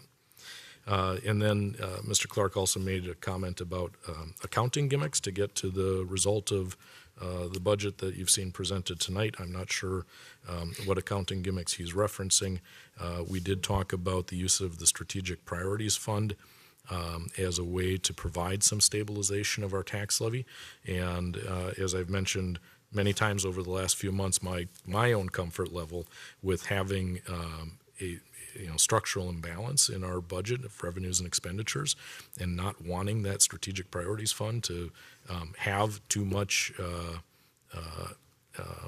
dependence for our general fund, I think suggests that we're not using accounting gimmicks, actually, that we strive very hard to make sure that we have a budget where revenues and expenditures match up. And so what we're still trying to do is move from 2 years ago, when we first implemented that tax levy stabilization approach, specifically to ease the burden on property taxpayers at the same time that we were cutting services, to also be able to hold that tax impact flat. So even though 2 years ago we had a 2.75% tax levy increase, the tax impact was flat that year, if the council will recall. So we cut services and we made sure that we didn't have a tax increase for the median value home. And I think that what we are doing today is consistent with what we started 2 years ago. And we just are trying to manage that tax levy stabilization amount so that it frankly stays flat or doesn't get worse. And then finally, the question about from Mr. Willemsis, am I saying your name? Correct. Thank you. 85% of the increase is attributable to public safety. The remainder of the increase is in the, it's primarily in the operation gross for all of the other departments. So it's the wages and benefits for the other employees of the city that are in the general fund, as well as cost increases in our supplies and our operations, some of which is being impacted by inflation. That's where we're seeing the remainder of that increase. And that's a pretty standard year-over-year increase just to maintain operations at the level that we have them. So, Councilmember Carter, and then Councilmember Coulter. I see your hand up as well. Councilmember Carter. Thank you, Mr. Verbrugge. So you talked a little bit about the CBAC recommendations and the cutting of services and then the cutting of staff. So how many staff did we cut at that time? Or leave positions? Sure. Mr. Mayor, council members, Councilmember Carter, in 2020, we reduced our head count by 23 FTE. And then how many positions then total were? I mean, I know we also had positions that were not filled and we chose not to fill them. Yes, and that number I don't have it Okay. off the top of my head. I think it was closer to 30. Yeah. Right? Yeah. And then based on what you said, we have not rehired all of those 28 positions. That is correct. Right. Okay. And then when we've done, to the comment about gimmicks or whatever, budget gimmicks, do we get an audit? We get audited every year. Mr. Mayor and council members, Councilmember Carter, we are required to have an annual audit, and the audit report comes through the city council each year. And do we still have a AAA, 3 AAA credit rating? Mr. Mayor and council members, we do have AAA rating, meaning that the 3 prominent rating agencies of Moody's, Standard & Poor, and Fitch have all given the city of Bloomington its highest credit rating of AAA. And we are one of only, I believe, 32 cities in the United States that has that. So thousands of cities. Correct. Out of 19,000 cities, Okay, yes. so we have pretty good budget management in the city. I don't think there's probably Mr. Mayor and both and council members in both the credit rating agency reports and in the audit, excellence in financial management is regularly cited. And I'm not trying to be disrespectful, Mr. Clerk, but I think it's really offensive when you throw professional staff under the bus and run them over a couple times. So no, it's fine. Nope,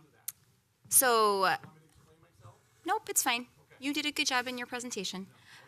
So then staff, and I also don't think it's appropriate for one resident to come up and claim to speak on behalf of other residents, especially when city staff spent 6 months engaging our community in many different kinds of sessions. We had town halls, we got emails, we got phone calls, and we have heard from parents, we have heard from seniors.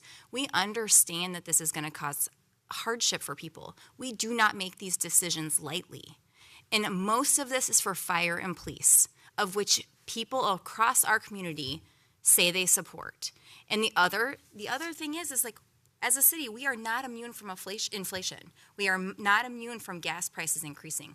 We are not immune from vehicles getting more expensive. We have to purchase these things to maintain the level of service that our residents expect from the city. And so I'm a little fired up because I just feel like it's insulting to think that we aren't taking this seriously and that we're just throwing money out the window willy-nilly. It's not like that. We take public safety very seriously in Bloomington, and I have seen the hard work that the staff have done over the past 6 months, not just crunching numbers, but literally spending their nights and their weekends at city events and in the community so that they can get feedback from our community. So, sorry, that was more of a comment and less of lots of questions and some comments, but I just needed to say that. Thank you. Thank you, Councilmember Carter. Councilmember Coulter. Thank you, Mayor, and apologies, I may have forgotten to properly mute myself earlier. Excuse me, just 2 quick questions here. The first relates to the comments of the first speaker, and I just wanted to follow up. I think the city manager did a fairly good job of covering most of it, but I just wanted to clarify, correct me if I'm wrong, but in addition to the city having no role as far as licensing and operation for group homes, am I correct in understanding that the state specifically preempts any local zoning with regard to group homes? In essence, saying that in most, if not all situations, group homes must be allowed to, in residential areas, must be allowed to operate, and that state law specifically preempts cities from requiring anything else. Am I correct in understanding that? Mr. Mayor and council members, Councilmember Coulter, in most respects, that is accurate. There are a couple of, I think, caveats there that our environmental health folks and our licensing folks can get into details, but for the most part, that's an accurate statement.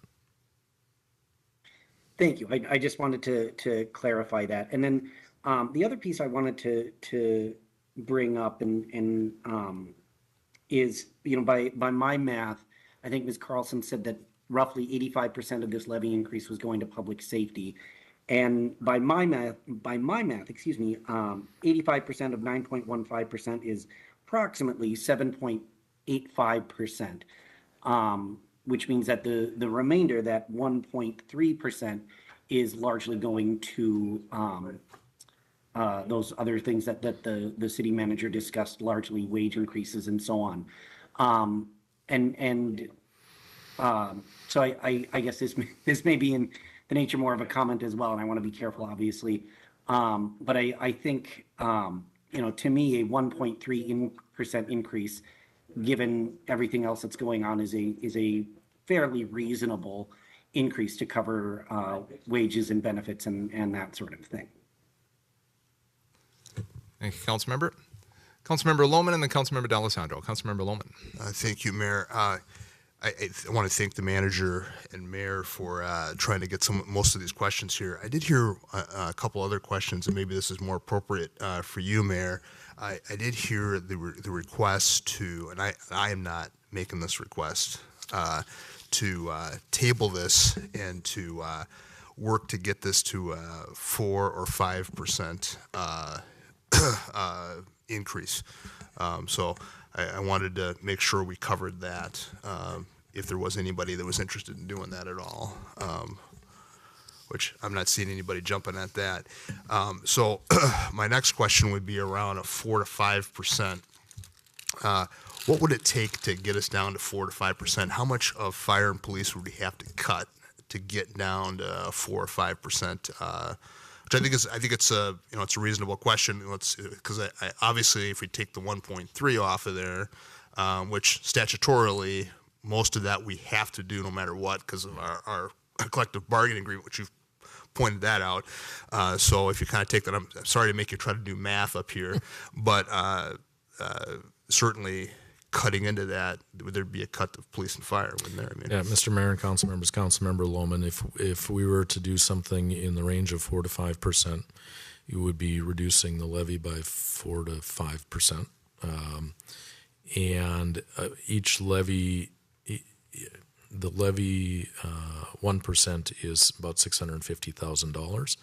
So it'd be about 2.5 to a little bit more than $3 million of levy reduction that would be necessary to get to 4 to 5%.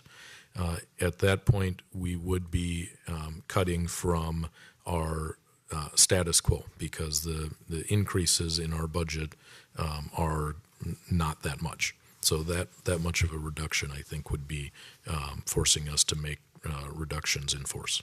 So very similar to like what we did with DMV. We decided at that point during the we had to cut an entire department. We cut that piece out. This council did that because we've got that fire station that's in there as well. So I don't know how you get around that with trying to get down to 4 to 5%. So I think it would be difficult to do that. We'd have to cut something. Yeah, we'd be making significant staffing reductions to do that. Thank you for clarifying that. Councilmember D'Alessandro. Thank you, Mr. Mayor. I'm sorry, we're on questions still, correct? Or is it questions and comments? Questions, comments, discussion. We've closed the public hearing, so this is an opportunity to Okay, yes, sir, thank you. I appreciate forward. that. I think there's a couple of things here that are worth putting out there. I think a couple of weeks ago, for example, at one of the meetings, we did talk about the decision we as a council need to make about these enterprise opportunity funds and whether or not we should see them as things we subsidize or things that we expect to have some kind of break even or better status on. I don't obviously that's not for this particular levy, but I think it's something we want to talk about as we think about the next year. I think it's a valid question. I also think that as something that came up, I thought was valid. A lot of the group homes and other things that exist in our neighborhoods today exist there because the state and the federal government opted out of providing mental health services to the communities. I remember being in Washington, D.C. in 1991 when Reagan and team decided to just close St. Elizabeth's, one of the largest mental hospitals in the nation. And, these things have a lasting impact, right? So when we think about why we're here, it's because the public health services of our counties and cities are trying to solve for needs that folks have. So I want to be sure that maybe because we do have a lot of them in Bloomington, and they do cause challenges in our communities, that we think about as we approach the next regulatory cycle, whether or not we want to talk about some priorities around that with our legislative partners, because I think that that's important.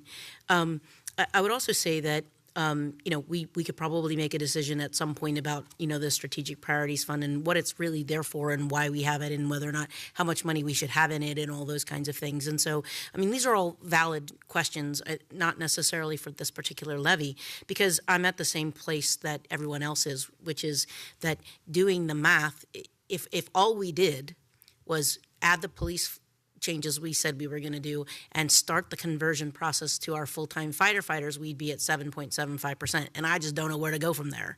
Unless we decide that we're fine with an on-call fire department, which I don't think I've ever heard.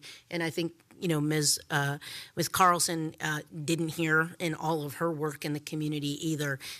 We are too big of a city to be an on-call fire department anymore, and I think we all know that, and I think the city knows that. So,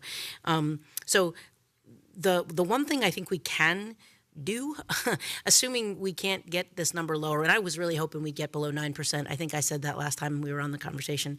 So if there's a little more wiggle room, I'm here for it for sure.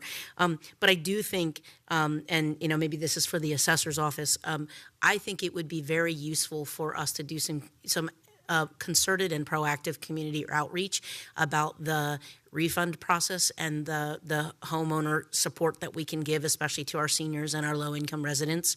I think oftentimes those things are there and they're kind of passive. And so if you don't know and you don't know how to work the system, or, to the resident's point earlier, you don't speak the language originally and things like that, you can't necessarily take advantage of some of those credits. So where we can do our part to maybe even host over at Creekside some workshops or, something that will help people take advantage of those programs, I think it would be very much in our best interest. And that is something that we can do as a community. And so I would hope that we think seriously about that. Thank you. Thank you, Councilmember.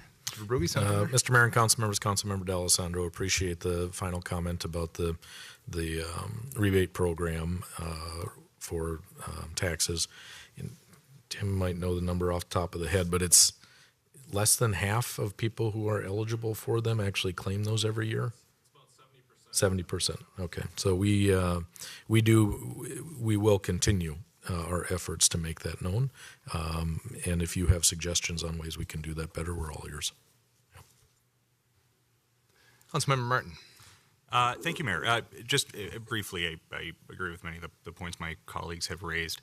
And I just want to thank Kari, the finance folks again, the exec leadership team. Just the 7 community engagement events to go out and not only educate folks on all the different areas of the budget, but then hand them a stack of chips and say, go ahead and tell us what you prioritize. It was fascinating data to be able to look at, to synthesize, to see what the community prioritizes.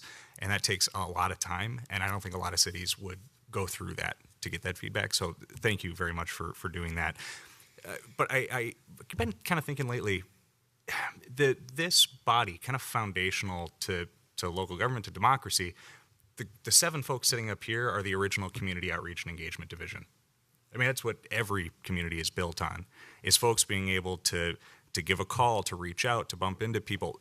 It's the role of council members or mayor to take and synthesize feedback from a ton of folks, to chew on it a little bit, and then on all those folks' behalf, take a vote that moves the community in the direction that that folks can get behind, that gives folks hope.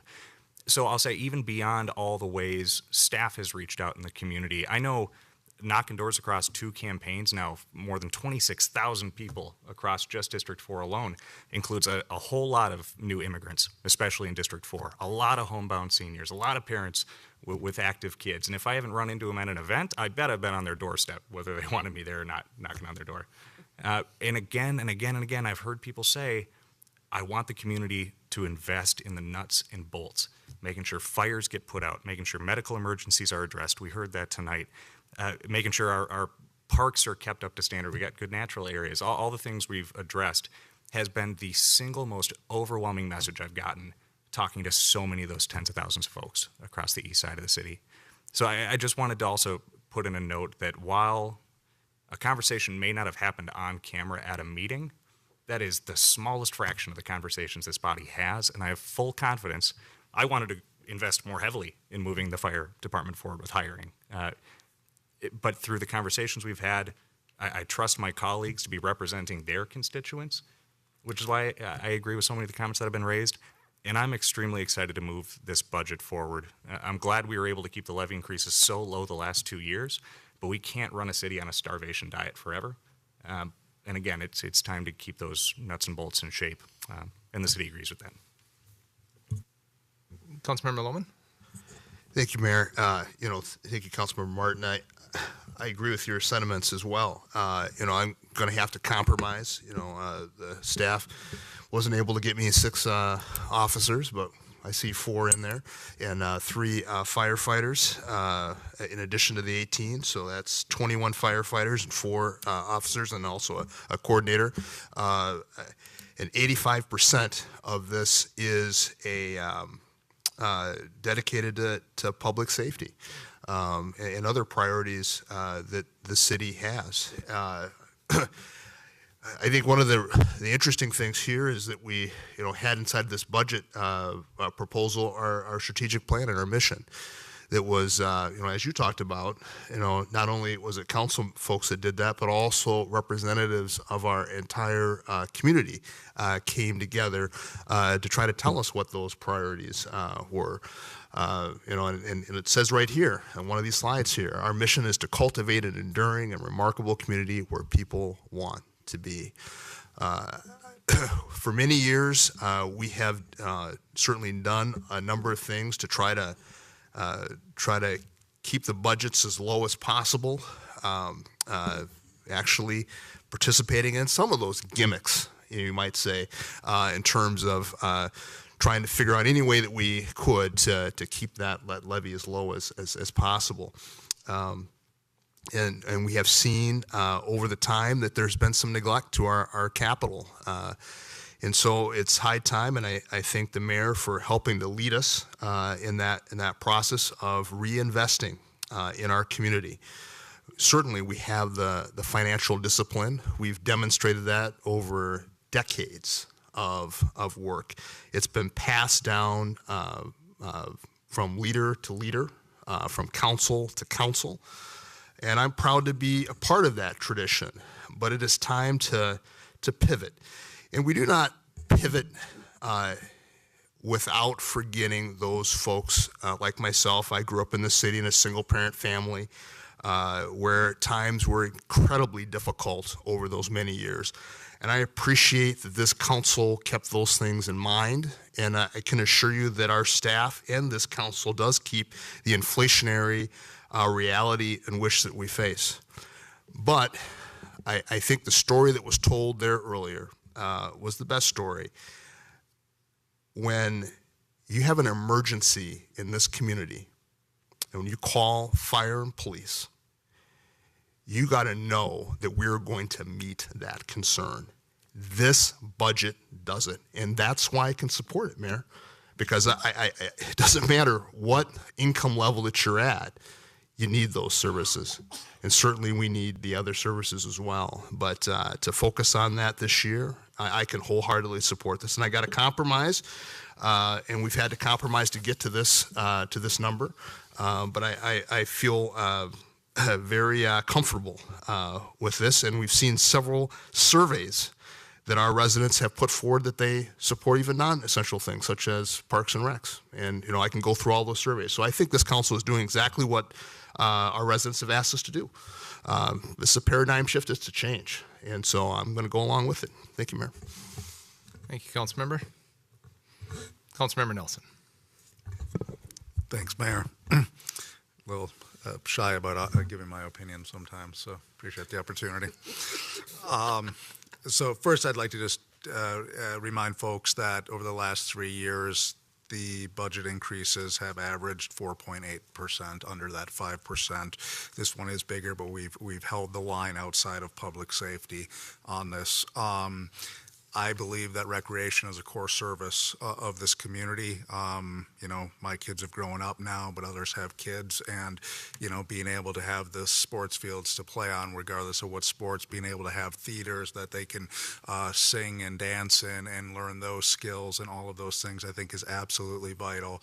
And I think when you look at investing in public safety, I think when you look at investing in public works, I think when you look at investing in recreation and those things, and then not in our budget, but within the community, the people of Bloomington voted to pass the referendum for our schools.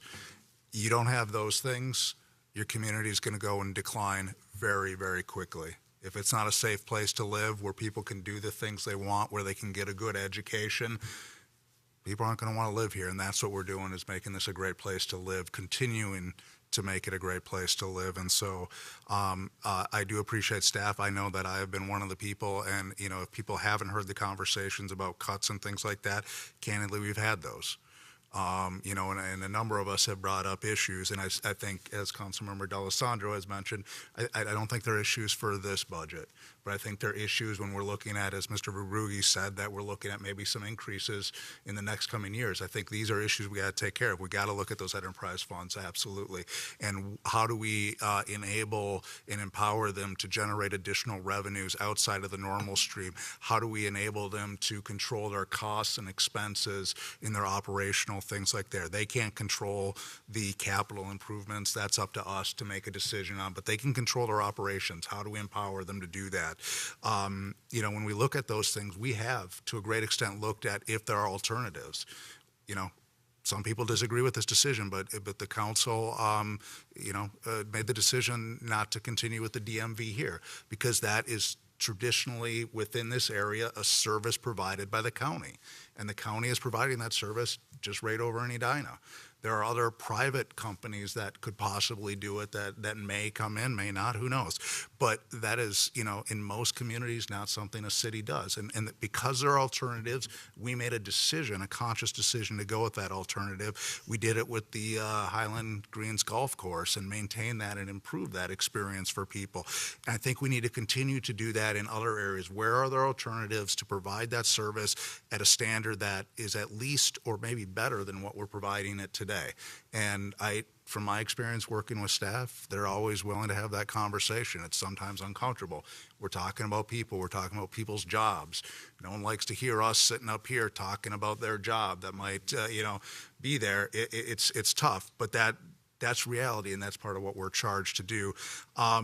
I also do think there's a conversation to have with regards to strategic priorities, the purpose of it, why we do it. I'll just give my quick thought. It seems a bit like a slush fund, and I'm not the biggest fan of it, to be honest with you, but I think there are important things that have been funded by that, priorities that have been funded by that throughout the years in a way that makes it financially viable for people. And the other thing is, I think it's on us to continue the conversation with regards to what's going to be coming forward. We've talked for at least 5 years about what's coming with fire. And frankly, I think we would have been here 2 years ago, but for a pandemic. We would have been doing this 2 years ago. We've pushed it off, but it's something we can't have one person rolling on a truck. Every fire gets responded to. I don't want to get in trouble with the chief. So we do a great job. We got great volunteers. Frankly, I've personally had great service from our public safety department. But I think I am also hearing there are people concerned, and we have to always be looking at the cost of that delivery, the cost of the things we do, the priorities that we do. And, honestly, in this budget, I see that staff did that. I mean, we got 8.5% goes to public safety, 0.65% goes to everything else in a time of 10% inflation. If you don't think there's cuts when there's 10% inflation and they're keeping that to 0.65 everywhere else, there were cuts. There were tough decisions made. City Manager Brugge, talked to the staff and said, this is what we need to get to. You need to find a way. You need to do it. Those aren't the conversations we have here. We don't micromanage every department in this city. We're a policy-making board and a budget-making board. We don't call up everybody and, hey, what do you think about this? And maybe you don't need that much paper and maybe fewer staples or whatever. That's not our role. But the team did it. The staff did it. They brought in a good budget, and I'll support it, and I will continue to push to innovate, to provide value at lower cost ways as we go forward. Thank you, Councilmember. Throwing in my 2 cents, first of all, I want to thank the folks who came forward tonight to speak. I appreciate that. I know it's not easy to do a lot of times, and you probably have something better to do on a Monday night. But I appreciate your comments, and I appreciate your concerns. 9.1% is a big increase. Without question, it is. You combine that with the realities of inflation. I was at the grocery store, and I just had a basket. I didn't even have a cart, and I was over $80. I mean, it's expensive. I get that, and I certainly understand that. But I also think we're in this situation where this budget pretty accurately reflects the needs, the values, and what we've heard throughout this community. That this community has asked for additional public safety. I think the needs of this community are for a full-time fire department, without question. And I think the other things that we are doing, the other things that we're considering, the other discussions that we're having reflect what we're hearing throughout the community. I really believe that. And I appreciate, Council, all of you, for your thoughtful discussion on this over the past 8 months. The many times we've brought this forward, we've had, I don't know how many hours we're into this now, but we are many hours into this whole discussion over what turned out to be a very solid budget, but we worked it. We got it here, and I appreciate that, your comments and your thoughts and your perspective. Absolute hats off to the staff for pulling this all together, for your work on engagement and outreach. I think Councilmember Lohman and I have talked about this, the amount of information available now, not only to the council, but to the general public as it comes to the budget, it is night and day difference over the past decade. And I appreciate your work with this because it's important. It's important to do to maintain and manage that trust and the knowledge and the understanding of the work that we do. So well done. If you could pass it on to the rest of your staff as well. And as I look down the table here and say that to everybody here as well, because it's been a team effort and you folks did a very nice job. So thank you so very much for that. That being said, this budget does reflect this community. It really does. And the priorities of the community, the goals, our mission, the whole enduring and remarkable community where people want to be. Sometimes tough decisions are made, spending decisions are necessary to create a type of community that we want to create here in Bloomington. And I think this budget goes in that direction. So, Councilmember Nelson? Yeah, thank you, Mayor. I apologize. I need to step out to make a personal phone call. I do support this budget. No need to hold anything up unless you get into a tie vote situation, which I don't suspect you will. So I got to make this call, though. Thank you, Councilmember Nelson. Understood. So, Council, with that, we get to the point where I think everything's been said and everybody has said it.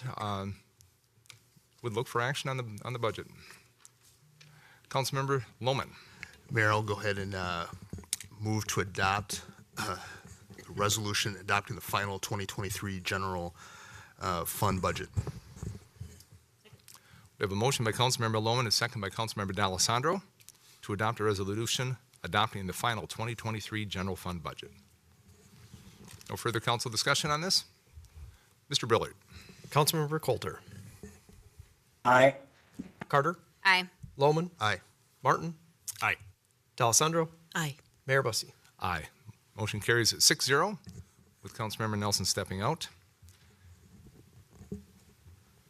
Councilmember Lohman. Mayor, I move to adopt a resolution establishing the final tax levy for the city of Bloomington for the year 2023. Second. Motion by Councilmember Lohman, second by Councilmember D'Alessandro to adopt the resolution establishing final tax levies for the city of Bloomington for the year 2023. No further council discussion on this. Mr. Brillert. Councilmember Coulter. Aye. Carter. Aye. Lohman. Aye. Martin. Aye. D'Alessandro.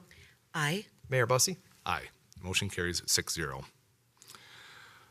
Thank you, council. Thank you, staff. Thanks to the public for this. I have said in the past and will continue to say that the budgeting exercise we go through is the most important thing we do as a council and as a staff and as a city. And I think the time and effort and thoughtfulness that went into this is commendable. So thank you all so very much for the work that went into this. We will move on in our agenda to item 4.2, our second public hearing. This on the 2023 through 2032 Capital Improvement Plan. Ms. Economy Scholler, good evening and welcome. Good evening, Mayor and Council.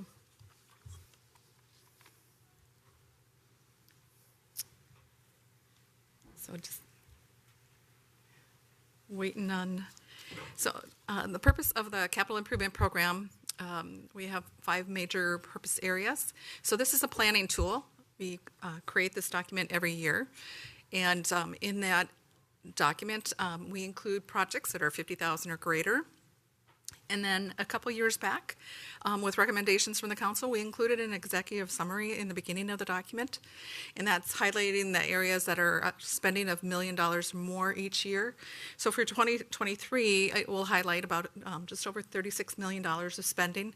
The 2 largest projects in that is our payment management program, which the council already started the approval process of some of the roads to consider for that, and the payment management overlay. So those are the 2 big areas of spending for next year.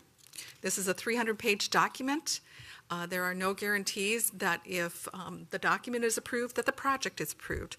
Everything has to align with the funding sources and approvals to move the project forward. And then just to move forward on those projects, they have to follow normal procurement processes. Depending on the dollar amount, they would come before council, and if they're less than $175,000, they come through the city manager. But even to that point, there are bids and quotes and RFPs to get to those services. So, next page. The normal timeline is spring and summer of 2022. Staff and the city manager's office work on defining the projects, updating the projects. A lot of these projects, as you see by the dates in there, we put the initials of the project type and then the year that the project was created. So you see projects that were created years ago and we're still feeding the project, like the payment management project has got 00 in the year just because it's been out there for more than 22 years. Then the Planning Commission had that in, last month, and they passed a resolution that the items that are in the CIP meet the comprehensive plan requirements. It was also at the City Council, the draft in October, and this evening we have our public hearing on the document.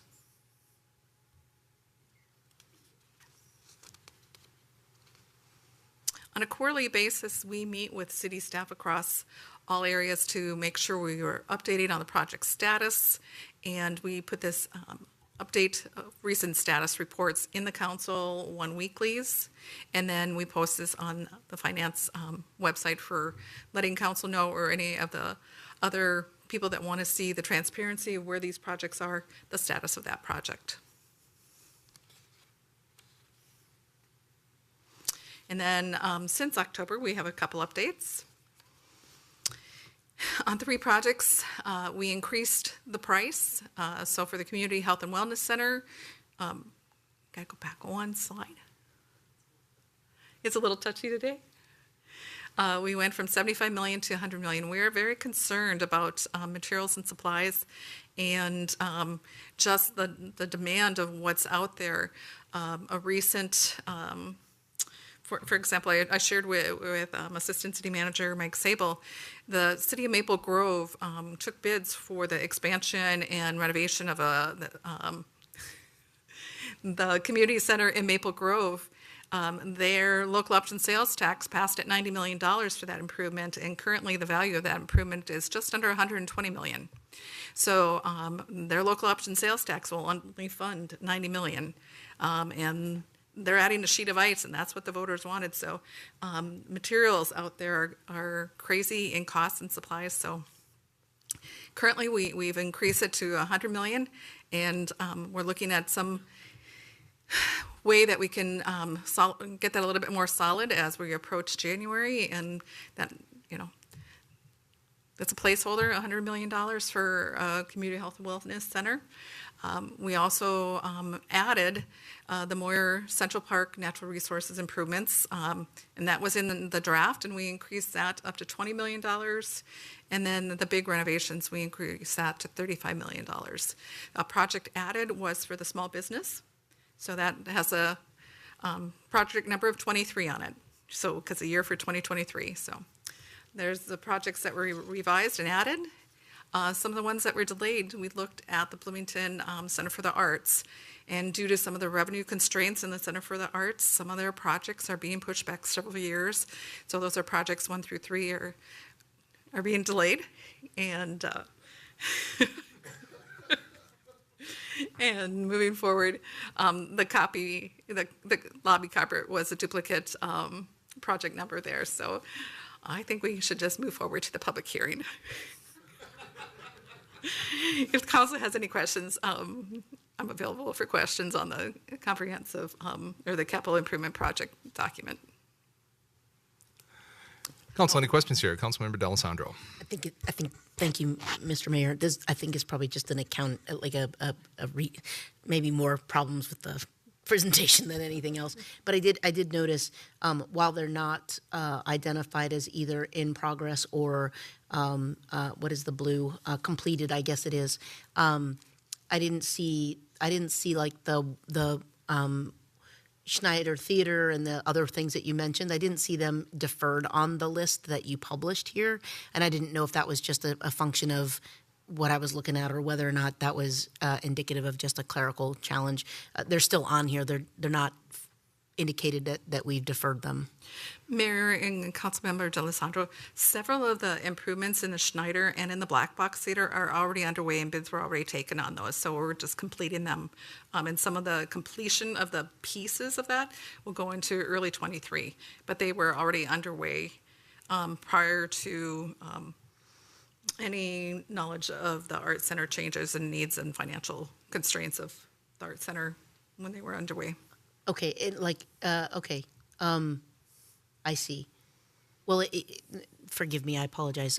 Is this little, basically a screenshot of the actual list accurate in the presentation, or was it just representational then?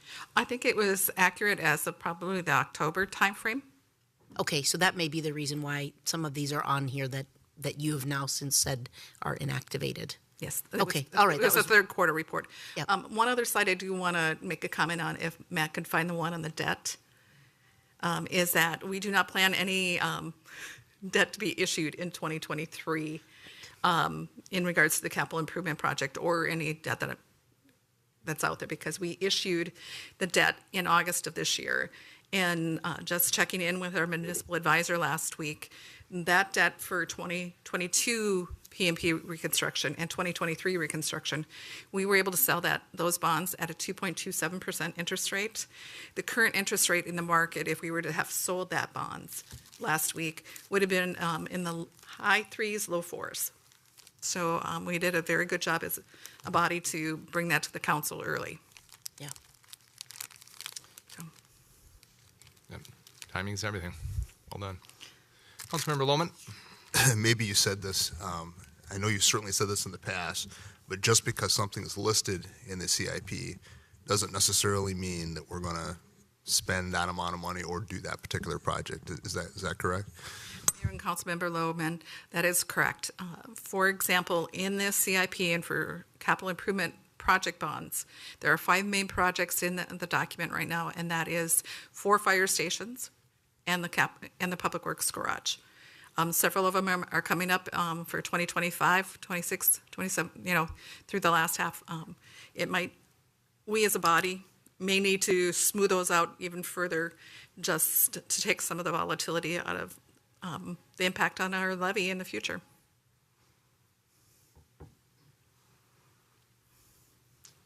Council, any additional questions? And thank you for asking that clarification, Councilmember Lohman, because I like to ask that, make that clear every time we talk about this. It's a big document with a lot of numbers in it, but there's no guarantee that those projects will be done. The funding has to be in place before it moves forward. No further council questions. We will open the public hearing on item 4.2.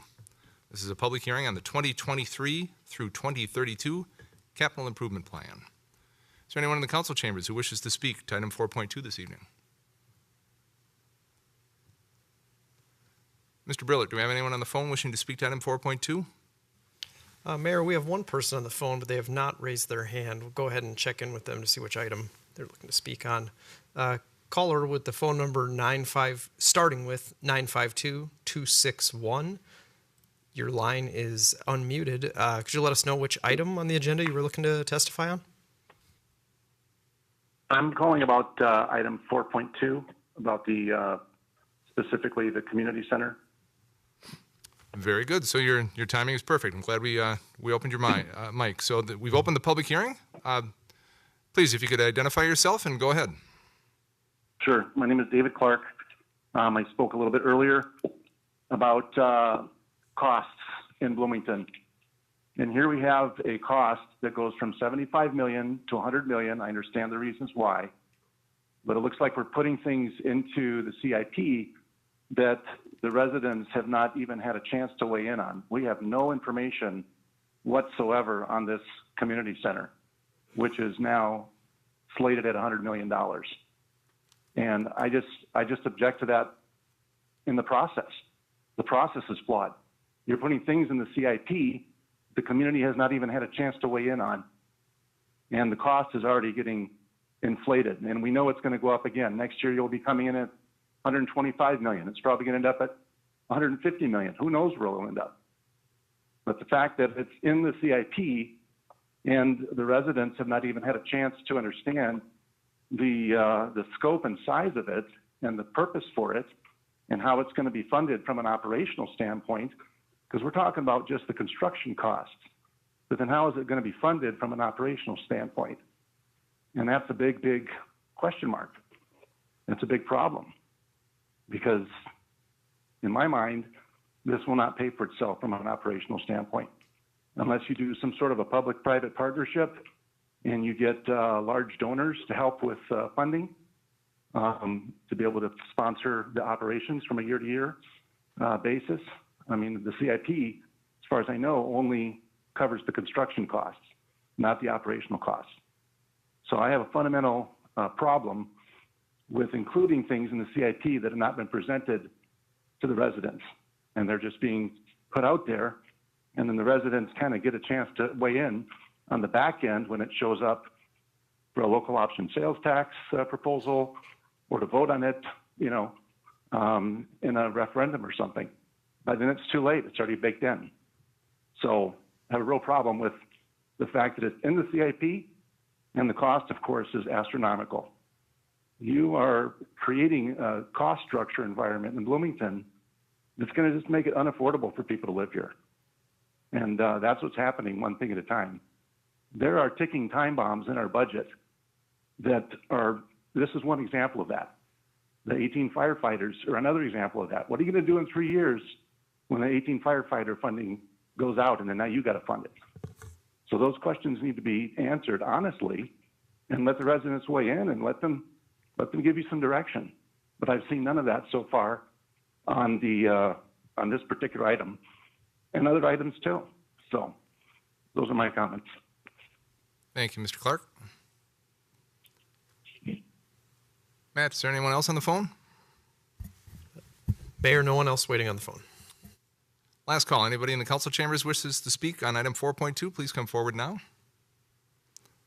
No one on the phone, no one coming forward. Council, I would look for a motion to close the public hearing on item 4.2. So moved. Second. We have a motion by Councilmember Lohman, second by Councilmember Nelson to close the public hearing on item 4.2.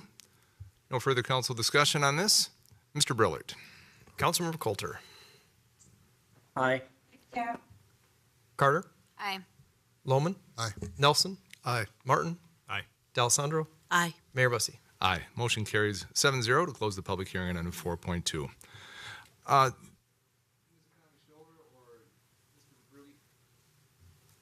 Are any of the items in the capital improvement plan, have they been vetted? Have we had public hearings? Have we talked about them? Have they been brought before the public for commentary on it? Or is this a planning document where we put a placeholder, a number, and know that the process, which I think you had up earlier, would work once we have the funding in place and we would start to move forward with it? Mayor, this is a planning tool. It is not the funding tool. I mean, it identifies where things might happen as we'll have a conversation over the next month or two on the local option sales tax. This was an item on our local option sales tax, and should that be successful, it's up to council to pick which projects that are going to come forward and the dollar amount that we'll assign to that with up to the amount that we can be authorized to use. But this is a planning tool. And this tool with the community center type of health and wellness center has been out there for several years. So this particular project, at one point we had public health and Creekside as separate projects. Now they've been merged the last couple of years. So it's a transparent document, and anyone that has trouble sleeping and they want to read the CIP, it's a useful tool. And I would argue, let me ask it as a question. Have any projects in the CIP, this huge document, have they been brought forward for public comment, for a public hearing, for information? Not prior to and even that particular one is several years out. So this is not at all inconsistent, the fact that this project hasn't been fully fleshed out in terms of what's there, how we're doing it, what the public involvement is. That's not anywhere out of the ordinary. Correct. And I would argue, even considering we've been talking about a potential community center for a number of years now, there's been discussion on the concept in general, but not specifically this project that we're talking about, the health and wellness center or on the Creekside site, correct? Mary, you're correct. In fact, Diane Kirby is in the audience, and she was part of the initial community planning group staff with community members back in, I think, 2014 through 16. So, I mean, this is a long-term discussion item that we did have community members part of, and they've been aware of this for a long time. Thank you. Councilmember Nelson?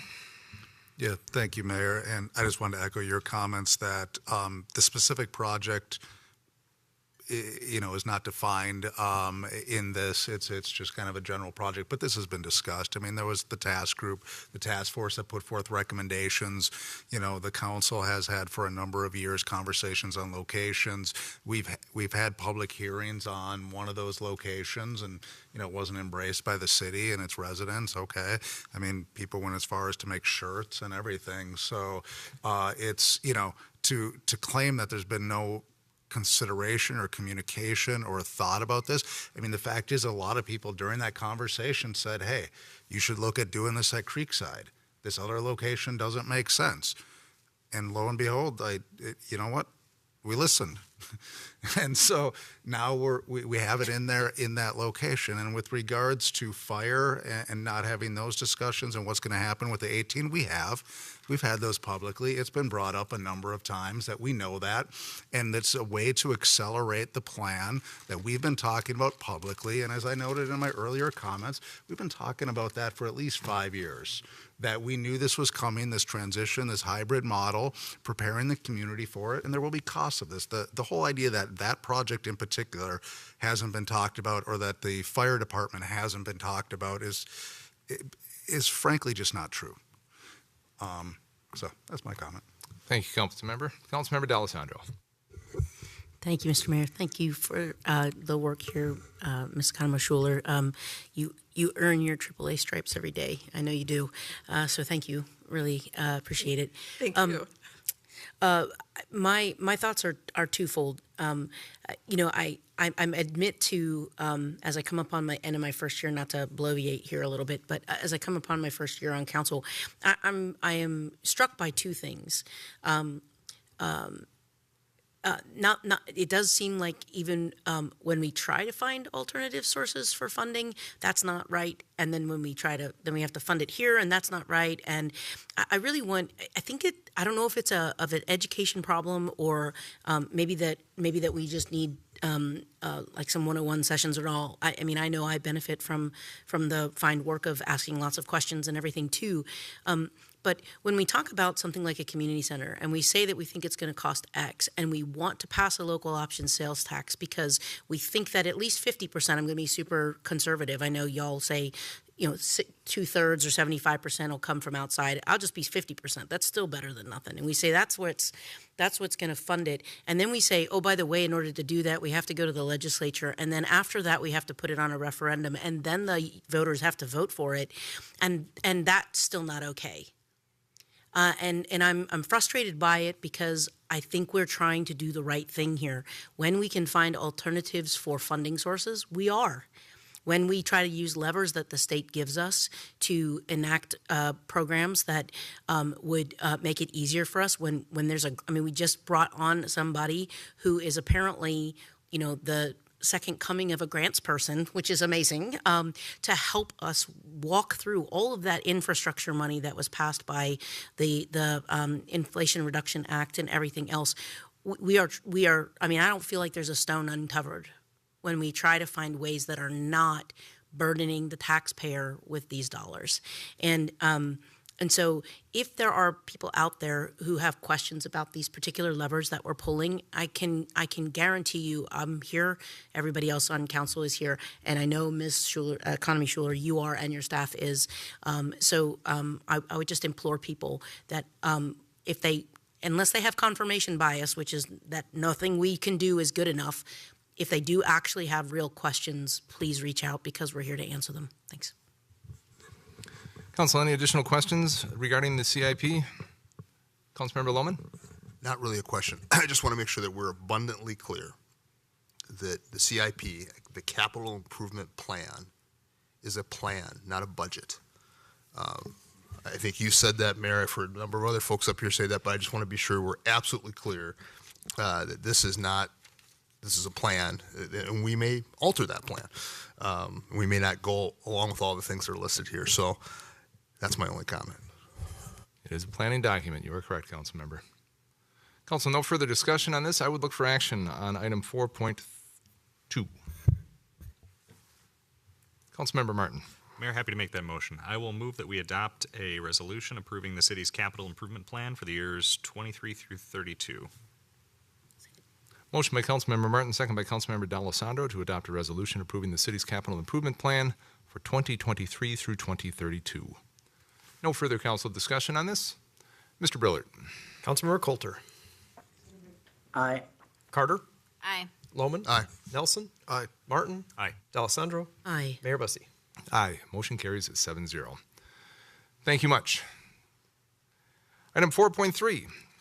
Our next public hearing, this for a new on-sale intoxicating liquor and Sunday license application for Friendship Village in Bloomington.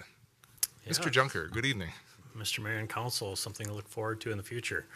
Friendship Village. As you may know, there's many buildings there. This is just the 8100 building.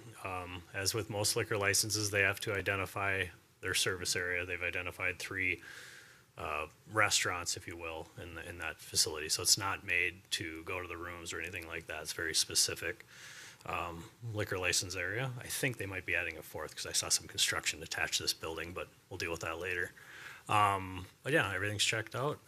Was out to see the facility and just looking for your approval. Council, questions of Mr. Junker? Councilmember D'Alessandro. Just a quick one. Do they already have one? No. This is a new. Yeah. So, Mr. Mayor and Councilmember D'Alessandro, this is actually our second senior living facility. If you remember, was it earlier this year or last year? We did Cherrywood, and then they went and changed their name on me. But yeah, so this is our second. This is kind of a rarity in Minnesota. There isn't many of these because, again, a liquor license has to be open to the public. And so they have to have a restaurant open to the public to get a liquor license. So something to carve out, especially in a care facility like that and coming out of COVID, that's something they need to be cautious of. So that's why it's just specifically the 8100 building and a couple facilities just inside that, on that first floor there. Council, additional questions? Very good. Thank you, Mr. Junker. This is a public hearing. I will open the public hearing on a new on-sale intoxicating liquor and Sunday license application for Friendship Village of Bloomington. Anyone in the audience here in the chambers wish to speak on item 4.3 this evening? No one coming forward. Mr. Brillett, do we have anyone on the phone? Mayor, no one on the phone. Last call in the chambers here. No one on the phone, no one coming forward in the chambers. Council, I would look for a motion to close the public hearing on item 4.3. So moved. Second. Motion by Councilmember D'Alessandro, second by Councilmember Carter to close the public hearing on item 4.3. No further council discussion. Mr. Brillert. Councilmember Coulter. Aye. Carter. Aye. Loman. Aye. Nelson. Aye. Martin. Aye. D'Alessandro. Aye. Mayor Bussey. Aye. Motion carries 7-0. Closing the public hearing. Council, any additional questions or comments on this one? If not, I would look for action on item 4.3. Happy to make that motion, Mr. Mayor. Councilmember D'Alessandro. I move to approve the on-sale intoxicating liquor and Sunday licenses for Life Space Communities, Inc., doing business as Friendship Village of Bloomington. Second. Motion by Councilmember D'Alessandro, second by Councilmember Carter to approve the on-sale intoxicating liquor and Sunday license for Life Space Communities. No further council discussion on this. Mr. Brillert. Councilmember Coulter. Aye. Carter. Aye. Loman. Aye. Nelson. Aye. Martin. Aye. D'Alessandro. Aye. Mayor Bussey. Aye. Motion carries 7-0. Item 4.4 on our agenda is our next public hearing. This is for a Type 2 preliminary and final of Bloomington Central Station, 8th edition. Mr. Keel, good evening. Welcome. Good evening, Mayor, Council. This is a preliminary and final plat at Bloomington Central Station. It's for Bloomington Central Station 8th edition. This is kind of part of the ongoing development of that parcel, or of that development area. It involves the combining of two lots that house the Hyatt Hotel. And so we are recommending approval of this. Council questions? I think the natural question, why to combine the two lots? I believe that this has to do with the construction of a parking ramp that previously was intended to be separate from that parcel, but I think they are combining it all as one development piece now. Very good. That's why they're combining them. And as you said, just the next step in this, as they continue to develop Bloomington Central Station, and things going up very quickly over there. There's a lot of cranes in the air. I was just over there today. That looks very good. Councilmember D'Alessandro? One quick question. Am I looking at when I look at the plat correctly, Mr. Mayor, I'm curious, there seems to have been maybe a road between the two parcels. Is that going away as a result of that? Or am I looking at that and that's not an actual road? So where it reads Outlot J on the plat. So that is actually in a separate area. That's of the total development. The piece that we're talking about are the combines are on the northeast or northwest corner of this parcel, are the two pieces. Where it says Outlot B, and I apologize, I thought I read it with it saying Central Station 2nd Edition, and I'm... Yes, and so I would direct you to some earlier drawings, if you will, and there's one that's called Bloomington Central 8th Edition Preliminary Subject to Revision document. Okay. Which is what you're talking about. The ones that we're combining are in the outlot, what's shown as Outlot B area on the northwest corner of this parcel. Outlot C is, I believe that's 28th Avenue. Mr. Keel, could you put that in the overhead? I think that'd be perfect right there. Right. Okay. So yes, we're talking about these. This is the parcels combined. Super helpful. The bold drawing there made me think we were talking about the one that's in the right-hand corner. So apologies for that. Thank you. Yes, and I think it's confusing because the two drawings are at different scales and include different parcels. Great. Very good. Any additional questions of Mr. Keel? No questions, so I will open this public hearing on item 4.4. Public hearing regarding the Type 2 preliminary and final plat to Bloomington Central Station, 8th edition. Anyone in the chambers wishing to speak on item 4.4 this evening? No one coming forward. Mr. Brillett, do we have anyone on the phone? Mayor, no one on the phone. Last call in the chambers. Council, no one coming forward, no one on the phone. I'd look for a motion to close the public hearing on item 4.4. So moved. Second? Motion by Councilmember D'Alessandro, second by Councilmember Carter to close the public hearing on item 4.4. No further council discussion on this. Mr. Brillert. Councilmember Coulter. Aye. Carter. Aye. Lohman. Aye, sorry. Nelson. Aye. Martin. Aye. D'Alessandro. Aye. Mayor Bussey. Aye. Motion carries 7-0, closing the public hearing on item 4.4. Council, any additional questions or comments on this one? If not, I would look for action on item 4.4. I'll make that motion. Councilmember D'Alessandro. Make the motion to approve the preliminary plat and adopt resolution 2022, whatever, approving the final plat of Bloomington Central Station 8th Edition, subject to the completion of the attached conditions, receipt of title, necessary documents and deposits, and review of all the documents by the city attorney. Second. Motion by Councilmember D'Alessandro, second by Councilmember Martin to approve the preliminary and final plat of Bloomington Central Station 8th Edition. No further council discussion on this. Mr. Brillert. Councilmember Coulter. Aye. Carter. Aye. Lohman. Aye. Nelson. Aye. Martin. Aye. D'Alessandro. Aye. Mayor Bussey. Aye. Motion carries 7-0. Item 4.5, our next public hearing is regarding the tax increment financing for a Gyropolis redevelopment project. Mr. Jason Schmidt, our Assistant Port Authority Administrator here, is here with us this evening. Good evening. Good evening, Mayor. Welcome. And council members. May I please have the PowerPoint?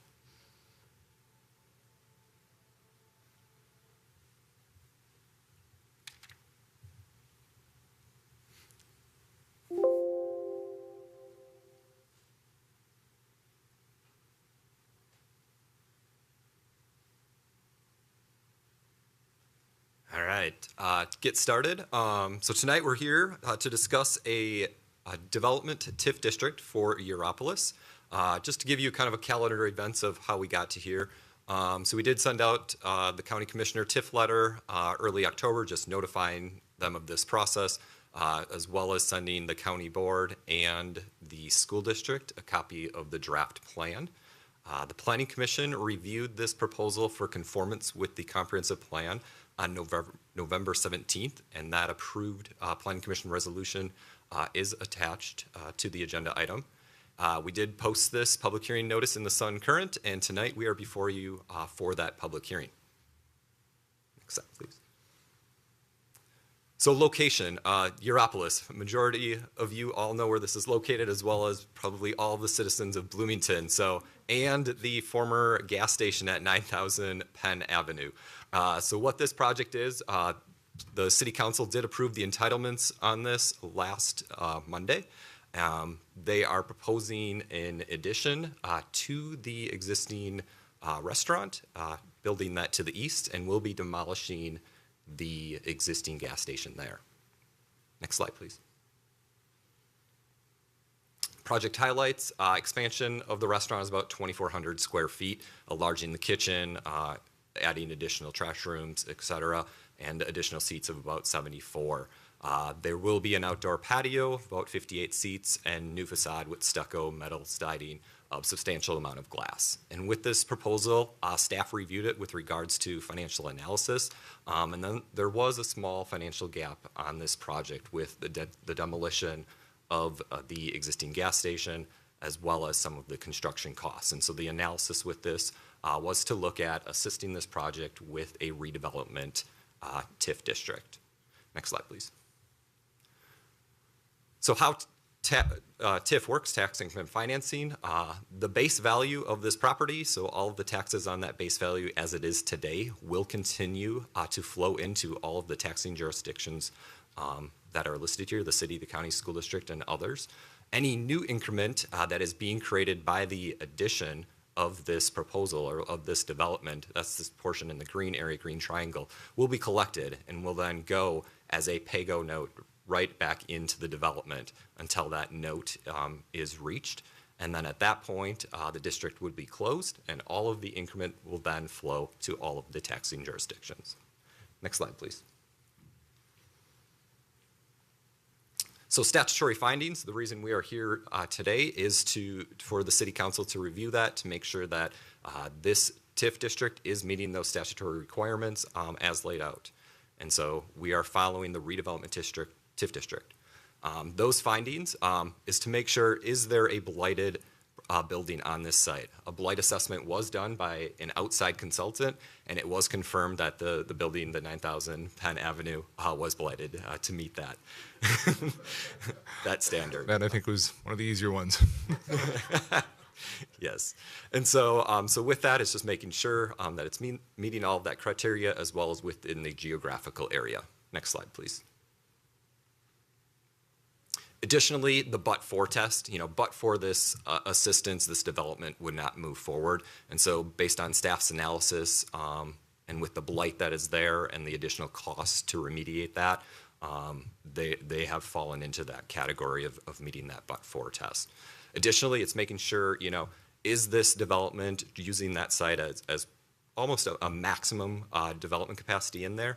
And it was stated or based on the city's goals, that it is consistent with the city's design goals, as well as meeting the increase of taxable market valuation in the city. And then lastly, does the TIF plan conform with the comp plan? And as I previously stated, the Planning Commission did reach that finding at their meeting. Next slide, please. How does this meet the comprehensive plan goals? One, it is promoting redevelopment of incompatible land uses and outdated buildings. Additionally, there are two other strategies as well of leveraging partnerships and funding tools of public and private investment, with which this is doing both with TIF as well as with a Hennepin County grant that was received for this project. And lastly, it's fostering entrepreneurship and job growth with the creation and expansion of a business. Next slide, please. So next calendar of events, so if tonight the Planning Commission does recommend approval of this TIF district, it will go before the HRA Board. This will be an HRA TIF district as we slowly move through the HRA assessment and everything over to the Port Authority. But as we're falling under the 2022 year, this will go to the HRA Board on December 13th, where they will consider the development agreement for the proposal, which will lay out how the financial assistance will be met with regard or paid to the developer, as well as for the action and approval of these TIF plans and the district. Next slide, please. So with that, it is the recommendation. You will be holding a public hearing, and then staff does have the suggested motion on the screen. And I am available for any questions. Thank you, Mr. Schmidt. Questions from the council. Councilmember D'Alessandro. I'm hoping, thank you, Mr. Mayor. I'm hoping that you're okay if I just do quick math, because I'm still learning about TIF districts, and so I'm hoping that I understand how this works. So to sum up, right now the tax capacity on the market value of what we've got here is about $7,000, and that's not the total. Is that the total footprint, or is that just the abandoned gas station? Do you know? Matt, can you go to the last? I have one more slide in the presentation that I did not pull up, but I had just in case if there were additional questions. That will be help me too. Sorry, thank you. No. Appreciate you. Right. Okay. So the total market value currently is $413,000. Does that include the entirety of the district? Mr. Mayor and Councilmember D'Alessandro, that is correct. It includes both Gyropolis today, that lot, as well as the 9,000 lot. Great, thank you for that. That's perfect. And so the expectation, if it all goes to plan, is that the tax capacity in the future will be more like $30,000 per year, right? And so the expectation then is that by putting in this $615,000, we will get that net tax capacity to incrementally bring down the $615,000 in the loan until it's done, and then the city will be essentially receiving that $30,000 or so per year in our tax revenues in the future, right? Is that I'm trying to sum it up, and I want to make sure it's like super clear to people, because if it's clear to me, then it's clear to everybody, right? Does that seem right? Mr. Mayor and Councilmember D'Alessandro, so what you're seeing on this on this table here is showing the total net capacity in the third column there. And so you had that correct, that currently that tax capacity of those two lots is right around 7,000. Once the development is kind of at the maximum, you're looking at about 30,000 incrementally going up. This is a 1% inflator, conservative metric. And so then the fourth column, once again, that's showing what's that constant tax capacity as what it was there on day one today. So that's going to stay constant for the remainder of the TIF district, and that's where the taxes are calculated. Those are the taxes that will then go to all of the taxing jurisdictions. Column, the fifth column is fiscal disparities.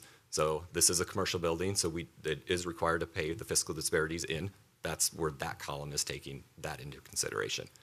The captured or reserved tax capacity then is the sixth column. My eyesight is losing strength here. And so that's where then the rate is calculated from. And so once that tax capacity rate is there, you get to the seventh column then, which is the total increment collected, captured increment collected. And then the subsequent columns there kind of state how that money is distributed. So there's a small fee that goes to the state. Then that gives you kind of the subtotal of that tax collected. The following one is the retainage. We are retaining 20% of the increment coming in, with which the HRA would be able to use on other redevelopment projects that meet redevelopment requirements of state TIF statute. Net revenue coming in then for the project is the 11th column. And then we do what's a present value based on a 4% rate, gets you to about $264,000 for the 26-year period. And so going back to your question, so once this district is paid off, that total capacity in column 3, so it's showing in the 26th year, it's right around 60,000. That would be the capacity then that then the taxes are calculated off of, and then that's distributed to all of the taxing jurisdictions based on the percentages. Perfect. Thank you. Appreciate you. Council, additional questions? Hearing none. Thank you, Mr. Schmidt. This is a public hearing, and I will open the public hearing right now on item 4.5. It's a public hearing regarding the tax increment financing for Gyropolis redevelopment project. Anyone in the chambers wishing to speak on item 4.5?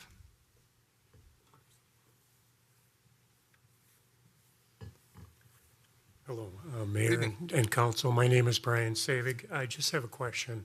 Is this net in the tax increment financing? I assume, now maybe they're small, but I would assume the city's got costs in converting this property over from what it is to what it's going to be. There's going to be, utility changes, curbing, street, whatever.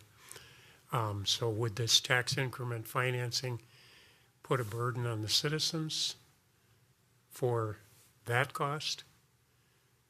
It would seem like it should be net, and it maybe is. I just have the question, is it net? So does the city get its money back for anything it puts into it for, streets, curbing, driveways, all of that, and then the rest goes into this formula and comes back over time? I would have to look to Mr. Schmidt on that question, or somebody who might know. I honestly don't know how big of changes there would be. Right, I don't either. And I don't think it would be enormous considering it was a commercial area prior to that. I'm sure there's going to be some work. Mr. Keel, thoughts on this one? There will likely be some modifications to the curbs and the curb and gutter and perhaps the utilities. Those will all be part of the project cost and are borne as part of this whole package. So there's no additional cost to the city for any of those modifications. Very good. Thank you very much. Anyone else wishing to speak on this? Mr. Brillard, anyone on the phone this evening? Mr. Mayor, no one on the phone. Last call for anybody in the chambers? Council, no one on the phone, no one coming forward. I'd look for a motion to close the public hearing at item 4.5. So moved. Second. Motion by Councilmember Carter, second by Councilmember Lohman. I wasn't sure who the second was. My mind was moving ahead. I apologize. To close the public hearing at item 4.5. No further council discussion. Mr. Brillard. Councilmember Coulter. Aye. Carter. Aye. Loman. Aye. Nelson. Aye. Martin. Aye. D'Alessandro. Aye. Mayor Bussey. Aye. Motion carries at 7-0. Council, any additional questions on this? Councilmember Nelson? Yeah, thank you, Mayor. Just two quick ones. With regards to the question about other costs, am I correct in remembering there was an other cost that is funded through a grant for taking down or remediation at the gas station? So there was grant funding to help with the cleanup there, which I think was one of the issues that's hindered redevelopment of this area. You are correct, Councilmember, that and I'm not sure that's exactly what the question was, but the demolition, yes, is covered by, I think, a state grant, or is it a county grant? I can't recall. But it was, I know that our community development team worked with partners to make sure that we could lessen the burden of the cost to Gyropolis to make this a viable project. Okay. That was not directly borne by Bloomington taxpayers? Correct. Okay. Correct. It was a Met Council grant. Met Council grant, thank you. Okay. And then the second question I had, which may or may not be directly related to this, but I remember when we did the Gateway District, we included this node in there. Did that come into play on this project in any way, or how does that interrelate, or am I just completely misremembering that? Mr. Verbrugge? Mr. Mayor and council members, Councilmember Nelson, you are semi-remembering that. When we went through the process of identifying the priority nodes a couple of years ago, this was one of the higher priorities. So it influenced. I won't say that it influenced this process, because this really was driven by the business owner's interest in expanding. We've had long interest in this because of what is recognized as a need on that corner.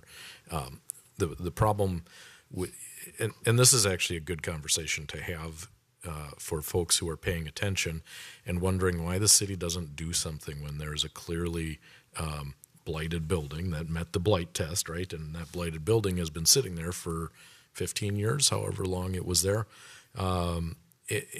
The ability of cities to influence development was severely constrained about 15 years ago at the legislature.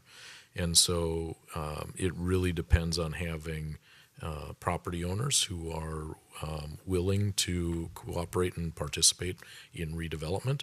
So as much as we may have been interested in this, until we had interest by the parties who own the property, it's very difficult to do. So. Councilmember Coulter. Thank you, Mayor. And apologies, things are picking up a little bit again here, noise-wise. I just, wanted to say again, I know we all obviously talked about this when we discussed this a few weeks ago, but it's really hard for me to imagine sort of a more clear-cut case for a use of a redevelopment TIF district in this case. I think this is just going to be a really, really solid benefit to the community, to the business, and really is just kind of what I think is a really, really strong case. And I say that obviously because I have not been without reservations when it comes to use of TIF districts in the past, but just really, really excited to see this move forward, and I'm glad we're able to do this work. Thank you, Councilmember, and I would echo that. I mean, in addition to the whole blight test, I think how it fits in with the comprehensive plan and the goals that you outlined there to promote redevelopment and to leverage partnerships and to foster entrepreneurship and job growth and business retention and so on. I think this couldn't fit more perfectly on so many different ways. So, and the fact that it's been a blighted corner that needs redevelopment, and I'm so glad that Gyropolis stepped forward and we were able to help out in the way we were able to. Councilmember D'Alessandro? With that, I'd be thrilled to make the motion, Mr. Mayor. And we'd be thrilled to hear it, Councilmember. Wonderful. I move to adopt a resolution approving the Gyropolis redevelopment project, approving the redevelopment plan, therefore, establishing the Gyropolis tax increment financing redevelopment district, and approving a tax increment financing plan, therefore. Second. Motion by Councilmember D'Alessandro, second by Councilmember Carter to adopt the resolution approving the Gyropolis redevelopment project and all of the stated parts of that as mentioned in item 4.5. No further council discussion on this? Mr. Brillard. Councilmember Coulter. Aye. Carter. Aye. Lohman. Aye. Nelson. Aye. Martin. Aye. D'Alessandro. Aye. Mayor Busse. Aye. Motion carries 7-0. Item 4.6, we're getting there, folks. Item 4.6, our second to last public hearing, this for an ordinance amending our lawful gambling regulations. Ms. Scipione, good evening and welcome. Hello, Mayor and Council. It's myself and Mr. Junker is back here before you as well. Matt, are you bringing up the presentation? Perfect. So as a reminder, Mayor and Council, this is the third time we're before you to talk about our charitable gambling regulations and to hopefully kind of finalize a discussion that Council's been having over the past several months. If we can go to the first slide, please. So as a reminder, back in April, staff presented an overview of charitable gambling regulations, and the discussion at that point was what could the city potentially do to ensure that more of the charitable gambling revenues were staying within our community.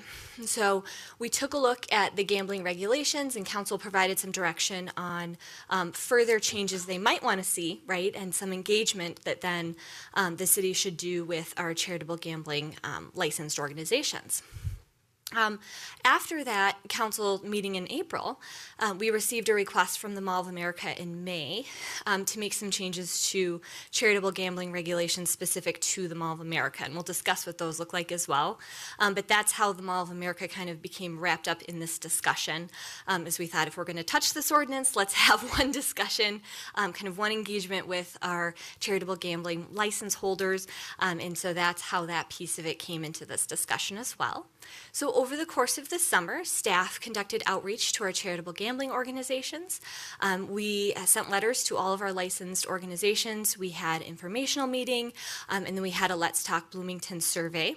We came back then on August 15th to the City Council, and then the City Council kind of pared down the options that it was reviewing and then provided direction to city staff to prepare the ordinance. So here we are today with an ordinance for your review and consideration. Go to the next slide. So there are 3 proposed code changes within this ordinance. The first is to increase the trade area requirement. The second is to expand eligibility at the Mall of America. And then the third is to increase the permit cap. So we'll go through and discuss those. Next slide, please. So as a reminder, the trade area is defined by state statute, and that is an area of the city and the communities contiguous to the city where we can require our license holders to expend the funds that they raise here in Bloomington. And so our current trade area requirement is 30% of funds that are raised in Bloomington are required to be spent in our trade area. And so the proposed ordinance increases that trade area requirement to 50%. And so at the August City Council meeting, we kind of went back and forth with a couple of different numbers. Do we do 40? Do we do 50? Do we do 60? We didn't receive a lot of additional feedback from our license holders, but in looking at where our license holders have reported in the past, most of them are between 35 to 70 to 100%. And so we thought that 50 is bringing some of those up to a little bit higher level and a little more expenditure within our trade area, while not maybe creating so much of a burden that it prevents them from being able to operate in Bloomington. But that's certainly a policy decision for council if that 50% is the correct number. And as a reminder, when we surveyed our cities, 13% of the cities that we surveyed out of the 16 had a trade area requirement, and the range was anywhere between 30 to 100%.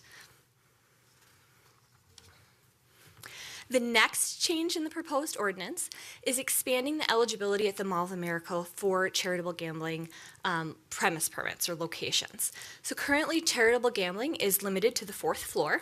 That was enacted in 1992.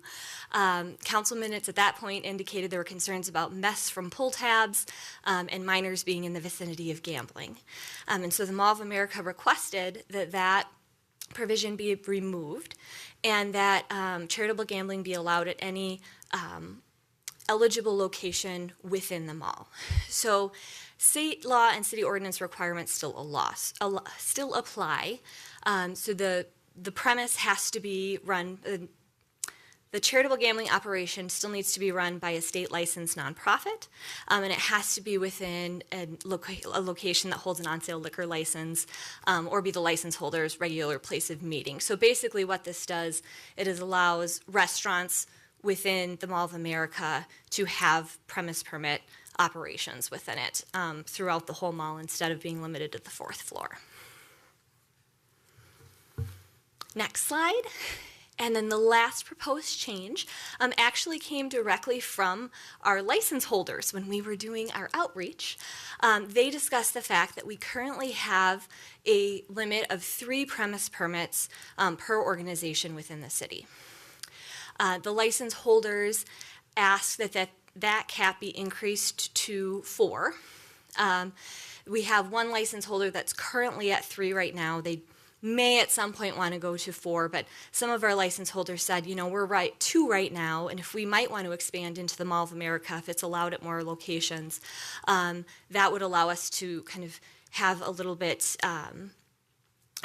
more efficient operation if we could take 2 over in the Mall of America instead of just 1. And it also allows our local organization to have more of a reach in Bloomington, since a lot of other communities have residency requirements and they're not allowed to go out and work in those communities. It provides a little bit more opportunity for them here, but they didn't want us to completely remove the cap because they didn't want to see a monopoly in the city of Bloomington either. So they kind of felt just doing that small increase would provide a little bit more flexibility and opportunity for them. And as a reminder, state law does not require a license cap, so that is completely a council decision as to whether or not to have one and what that correct number is. Next slide, please. So tonight we have our public hearing, and if council so chooses, the ordinance approval. In December, we will conduct then outreach to our license holders and provide an update to the Mall of America. And then in 2023, then the license holders would be required to meet that new trade area requirement. And with that, Mayor and Council, Mr. Junker and I are here for any questions. Thank you. Council questions. Councilmember Carter and then Councilmember Lohman. Councilmember Carter. Thank you, Mayor. So thank you so much for all of your work on this and everybody's work on this and all of the engagement and outreach that you've done. Can you explain again why you went with 50%, why staff chose 50% based on council's feedback? And you mentioned, I don't think I was at this meeting. I think I was sick at the time. So just your comment about it potentially being a burden, can you just speak more to that? Certainly, Mayor and Councilmember Carter. You know, the best data that we had to kind of decide where that correct amount might be or what that suggestion might be in the ordinance was really based on previous reports from our licensed organizations. And we found that the vast majority are over 50%, but we do have a few that are the 35 to 50% range. So we felt that going to 50% would allow those licensed organizations to increase, you know, and have them increase what they're spending in our local community without being so burdensome that they'll just pack it up and say, well, I'm not going to operate in Bloomington because we can't meet that requirement. So we were trying to find that right balance. So would these be nonprofits who potentially are located in Bloomington but have a statewide reach? And so they're the... Yes. Okay. Yes, Councilmember Carter. Got it. Okay. I do see that. However, there's part of me that if the average is 70% and other communities have a 70% requirement, there's part of me that leans more toward that number. Just especially thinking about the fact that we're the 3rd largest city in the metro area, and when you include the trade area, I mean, it's a substantial portion of the metro area, and so I guess that would be kind of my one thought or concern would just be we have so many nonprofits here, and I guess I'm just thinking about the benefit that could be realized if 70% of the proceeds were staying in this area. I guess so. I'm kind of thinking through that and considering it, but that's probably one thing that I have some concern about. Mayor and Councilmember Carter, I just want to remind you, when we did our engagement, we did receive some feedback from license holders that said, you know, anything over 65% would be extremely difficult for them to meet. So I'll just remind you of some feedback we received. And that's in for those August. who have maybe a statewide Correct. presence. Okay, thank you. Councilmember Lohman? All right, I think I got my answer to the question, but I just want to make sure I understand. So when we say 50% of their proceeds, that's just anything that they've collected in Bloomington, right? Mayor and Councilmember Lohman, that is correct. It is only Bloomington revenues. That's it. Thank you. Council, additional questions, comments? Very good. This is a public hearing. Item 4.6, a public hearing on the ordinance amending lawful gambling regulations in the city of Bloomington. We'll open it now. Is there anyone in the council chambers who wishes to speak on item 4.6 this evening? No one coming forward. Mr. Brillard, anyone on the phone? Mayor, no one on the phone. No one in the chambers, no one on the phone. Council, I'd look for a motion to close the public hearing on item 4.6. So moved. Second? Motion by Councilmember Lohman, second by Councilmember Martin to close the public hearing on item 4.6. No further council discussion on this. Mr. Brillard. Councilmember Coulter, Aye. Carter, Aye. Lohman, Aye. Nelson, Martin, Aye. D'Alessandro, Aye. Mayor Bussey. Aye. Motion carries 7-0, closing the public hearing on item 4.6. Council questions on this? Councilmember Carter, any thoughts on the percentages that you were discussing earlier? I hear the feedback, and I guess I would prefer maybe even to get to 60%, but could settle with 50%. Remind me, we have no requirement currently, correct? Mayor and Councilmember Carter, we currently have a 30%. 30%. Okay, so it's at least a little bit of an increase. Yeah, so I guess my preference would be to go a little bit higher. And then I guess I also just wanted to mention that we did have a couple of people, a couple of listening sessions ago, come from the Jefferson Athletic Foundation and the Kennedy Athletic Foundation, and they voiced support for the changes tonight. And then I will also say that I really do appreciate and support the increase in the amount of locations that they can have, but also keeping the cap, because I've also heard from other nonprofits that who have charitable gambling licenses that it's hard to get in locations and that they feel like they get boxed out sometimes. And so I think that would be even more of a problem if they could go beyond 4. So I would prefer 60%. So that's where I'm at. Thank you. Thank you, Councilmember. Councilmember D'Alessandro? Thank you, Mr. Mayor. Apologies, I can't remember. How many folks currently have licenses in Bloomington? Or I guess I should, licenses that are operating in Bloomington is probably a better way to put that, right? I know you gave this to us in an earlier thing, and I apologize for that. I apologize. Let me grab. No, that's okay. Mr. Junker, do you remember off the top of your head? It's about a dozen, correct? Yep. About 12 or 14? Yes. Yeah. Okay. And Yes. I apologize. It's 12. Well, thank you for looking that up. I appreciate it. So we have 12 organizations who currently have up to 3 locations in the city. Is that right? Am I reading that correctly? That is correct, Mayor and Councilmember D'Alessandro. Okay. So just doing the math, if we do we think that by going to 60%, for example, we would lose any of those current 12? Were they among the folks that gave us that feedback, I assume? Mayor and Councilmember D'Alessandro, it's really hard for us to project that as staff.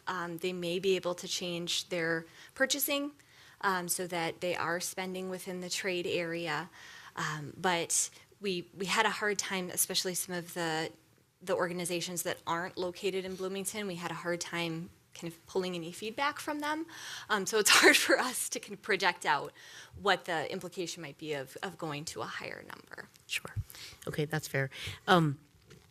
My personal opinion, Mr. Mayor, is that 50 or 60% I don't think necessarily moves the needle. If it's with the will of the council to raise that number to 60, I would support that.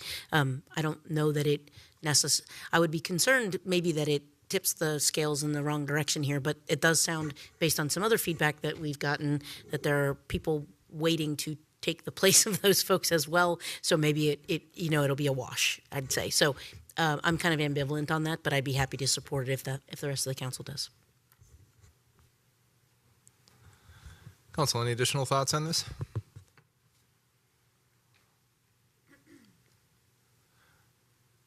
No thoughts that I'm seeing. Well, we've heard a couple. Councilmember Carter, do you want to make the motion with the potential increase to 60%? I think you could do that and see if that flies. Okay, so, thank you. Thank you, Mayor. So would I just make that or would I make that change in the first motion? Yeah? Okay. Yes. So I would move to adopt an ordinance amending Chapter 12 of the City Code relating to gambling and increasing with the change to increase to 60% of the trade area. So you'd ask to increase the required trade area expenditure from 30% to 60% is what you were thinking? Yes, Very thank good. you. All right, I'll give it a second so we can start discussing it. In section 12.55. In section 12.55, yes. Thank you. So we have a motion and a second by Councilmember Lohman. Council, any comments on this? Questions? Input? Councilmember Lohman? Well, I mean, I certainly am concerned when organizations do come forward and they say that this would be a burden for them. So I'd be cautious to want to move this up to 60%. I mean, I get what you're saying. One could make the argument that, well, you can just go in other parts of the state and get the rest of that money if it's a state-run organization. But I'd be careful about that. But, if there's certainly other votes out there that want to do it, I'm not going to stand in front of it. I'm not going to, as Councilmember Coulter said, I'm not going to die on that hill. So, Councilmember Coulter. Thank you, Mayor. I guess where I'm at, I would say I'm roughly in line with Councilmember D'Alessandro. I think, generally speaking, I'm of the opinion that a higher trade area requirement would be I'm not sure this is a significant change in that regard, but I am just not convinced it's going to be that significant of a burden given what we've heard in the past. So I am in support of this move. Councilmember Nelson. Yep, thank you, Mayor. Just maybe a slightly contrary position, but I would advocate for an even higher amount. I think one of the goals that we had at the beginning of this was to keep more of this money in Bloomington, and what I hear is if we move it to 50, it'll make no change. It's not going to be hard for anyone. Everyone will be able to meet it, and it changes nothing. So if that was our goal, is to keep more money in Bloomington, I don't see how going to 50 does that. So I'll support 60, but I would also support going higher. That was one of the things we set out to do, and my opinion is we should do it. Very good. Well, Council, we have a motion and a second to adopt the ordinance amending Chapter 12 of the City Code related to gambling, with the addition that the required trade area expenditures would increase from 30% to 60% as opposed to the staff recommendation of 50%. Everybody clear on that? There's no further discussion on this. Mr. Brillert? Councilmember Coulter. Aye. Carter. Aye. Lohman. Aye. Nelson. Aye. Martin. Aye. D'Alessandro. Aye. Mayor Bussey. Aye. Motion carries 7-0. Very good. Councilmember Carter, summary publication. I would move to adopt, no, that's the wrong one. Oh, here you go. No, that was the right one. I move to adopt a resolution directing summary publication of an ordinance amending Chapter 12 of the City Code related to gambling. Second. Motion by Councilmember Carter, second by Councilmember Lohman for summary publication on item 4.6. No further council discussion. Mr. Brillert. Coulter. Aye. Carter. Aye. Lohman. Aye. Nelson. Aye. Martin. Aye. D'Alessandro. Aye. Mayor Bussey. Aye. Motion carries 7-0. Just looking down the table here at legal, making sure, Ms. Manderscheid, you've got everything you need on that? You're cool? Okay, we're good. Our final public hearing of the evening is item 4.7, and this is regarding an ordinance establishing THC product licensure and regulations. Ms. Scipione. Hello again, Mayor and City Council. I'll have my PowerPoint up, please. So we are back before you again. This is the second time we're before you to talk about THC product regulations and potential licensure within the city. And again, I have license examiner Doug Junker, and then remotely is public health administrator Nick Kelly as well. Little background.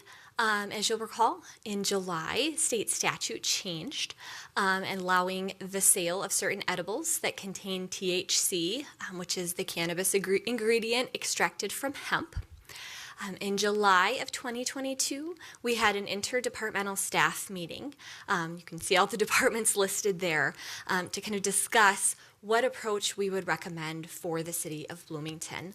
And then in August, we came forward to the city council with that approach with our suggested licensure and some of the suggested ordinance and license requirements. And city council at that time provided direction to prepare an ordinance amendment, which is now what you see before you this evening. So if we can move to the next slide, please. So the proposed regulations that you see in the ordinance tonight start with an administratively issued annual license for those who are selling THC products. And that's the name that we're going with for what some will call edibles and some will call seltzers, but it's those products that are infused with that THC product. We are suggesting a $175 annual license fee, which is consistent with our tobacco license. The regulations include the requirement that the sales must be conducted at a fixed place of business. So you can't have a mobile sale. You have to have a place that's addressed and that we know where those sales are occurring. There is a 500-foot setback from schools. No license shall be issued to an exclusive liquor store, and that is just consistent with state statute, which currently does not allow exclusive liquor stores to sell anything other than a very specific list, and THC products are not on that list. The city will conduct regular compliance checks, just like we do for alcohol and for tobacco. Employee training is required on checking ID and on the effects of THC products. Very similar language to what we have in our tobacco ordinance. And then self-service of THC products is not allowed unless the business is 21 plus and at least 90% of its revenue is derived from THC or tobacco products. And again, that's very similar to what we currently have in our tobacco regulations. So if we go to the next slide, the benefits of these proposed regulations are really threefold. The first concern that we had when we were meeting as staff back in July was access and sales to minors, right? And so we have set up these regulations with really the goal of discouraging sales and access, sales to and access by minors. We know that the licensing requirement and the recommended regulation, they're an established model for regulating the sales of age-restricted products to ensure compliance. And so we're being consistent with how we manage alcohol and how we manage tobacco in moving forward with this additional age-restricted product. The second benefit is that we are ensuring that we know that there's a permanent physical sales location, which will help us with our enforcement efforts. In the state statute currently, there is no requirement for a fixed place of business. And so when we were talking as staff of how we would manage if there are complaints or concerns, there was a concern, well, if we get a complaint that someone sold to, a minor, and it was out of the trunk of their car in a parking lot, how do we follow up and how do we enforce that, right? And so this kind of closes that issue, concern for us, and allows us to provide effective follow-up to complaints and concerns when we receive them. And then the third benefit to this proposed regulation and this approach is it's really a measured approach.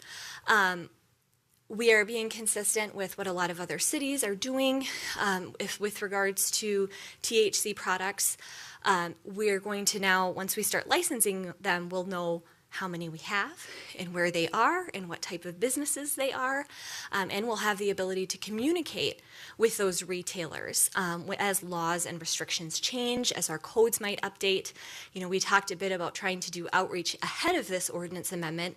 And it's kind of like, well, who do you outreach to? Because at this point, we're not sure who all is selling these products and where they're located. So this provides us with a nice solid foundation to move forward with. As we know, statutes are probably going to change, and laws and regulations will need to be communicated out to these retailers. Next slide. So next steps tonight, we have the public hearing, and then we have an ordinance for council approval if you so choose. Our plan then is December through March, really do a concentrated outreach to retailers. Some of it's going to be on foot, some of it's going to be by mail, some of it'll be by phone, so that the retailers that we think we know are out there, right, that we're catching them, we're letting them know we now have this licensure requirement, and that we're getting them compliant with city code, and begin issuing our licenses. We do expect that we will be before you after the 2023 legislative session to update these regulations and comply with any statutory changes that might occur. And with that, we are available for any questions that council may have. Thank you, Ms. Scipione. Council questions on this? Councilmember D'Alessandro. Thank you, Mr. Mayor. I had one question about the justification or the thinking behind the limiting of, the prohibition, if you will, of selling these products in what you call exclusive liquor stores. And so I just was curious if we could unpack that a little bit. Number one, I'd love to know what qualifies as an exclusive liquor store. Does that mean, because I don't know of anyone that only sells liquor. I'm assuming beer and wine and liquor are all called a liquor store. So I just want to double check that. And then secondly, I think they sell tobacco today, in which case I'm not quite sure why we wouldn't let them do this. And so I'm curious as to what the thought was, if you could please. Thank you. Certainly, Mayor and Councilmember D'Alessandro. So an exclusive liquor store is the name that we give your traditional liquor store. That's the statutory name for it. And so it is any establishment that holds an off-sale liquor license, which allows them to sell liquor, beer, and wine. Under state law, the exclusive liquor stores are limited in what they can sell, and it's a very specific list of products. Tobacco is one of those products, but THC products are not on that list. And so the state alcohol and gambling enforcement has made it very clear to exclusive liquor stores that they are currently not authorized to sell THC products. So that would be one thing that I would expect we may come back with if that legislation changes in 2023. But we wanted to have that provision in our ordinance to ensure that it was clear to those stores if they thought, oh, well, I'm going to read this new ordinance and then I'm going to apply for this license, that it was very clear they're not eligible for it currently. Okay, that's really helpful. Thank you. So it's per state statute. If that state statute changes, we would amend accordingly, potentially. Okay, and then is it in the ordinance that I apologize? I didn't look at that specific section because I didn't know to ask the question until now. Did we explain that that's the reason that that's prohibited in there, or did we just exclusively prohibit it anyway? Mayor and Councilmember D'Alessandro, we did not specify in the ordinance the reason behind that prohibition. If we received a phone call from the liquor store, we would certainly make them aware that that's the reason. But it sounds like they've been hearing about this already. Correct. Okay. All right. Thank you. Thank you, Mr. Mayor. Thank you, Councilmember. Councilmember Lohman. Just a couple of questions here, just for understanding, and then I had a question that a resident had, and I want to make sure I ask that. Under the way the state law is set up, we pretty much have got to have some type of way of selling it. You can't just ban it in the city, right? Just understanding that. That's actually more of a question that a resident had, but. Mayor and Councilmember Lohman, our attorney could certainly weigh in on that, but I think that the question of whether or not we could out and out ban it permanently is one that it's not clear in state I think statute. we're just kind of dealing with December through March, so we couldn't necessarily ban the sale of it in the city between December and March, right? Well, Mayor and City Council, I mean, some cities have enacted moratoriums while they study the issue. Yeah, I'm not talking about that. Right, that's been think what that's what some they're cities asking. have done to kind of see where the potential legislation goes and to study how they want to regulate it within their community. I don't know that we have statutory authority to just not allow the product sale at all within Bloomington. I think that's good enough for what they're looking for. And then if we do nothing, then things just stay as they've been up till this point, right? Where it's just kind of a Wild West out there with this, right? Correct. Mayor and Councilmember Lohman, currently the retailers are required to, or anybody who's selling these products are required to follow a state statute, but there aren't any additional regulations that they have to follow. So really what we're doing here is providing some guidance to our city. So thank you for that. And the last question that was asked here, actually really all these questions are a derivative of their question, has the FDA approved this drug? Mayor and City Council, I will have, Nick Kelly just turned his camera on, so I'll allow him to answer that question for us. Good evening, Dr. Kelly. Good evening, Mayor, Councilmember Lohman.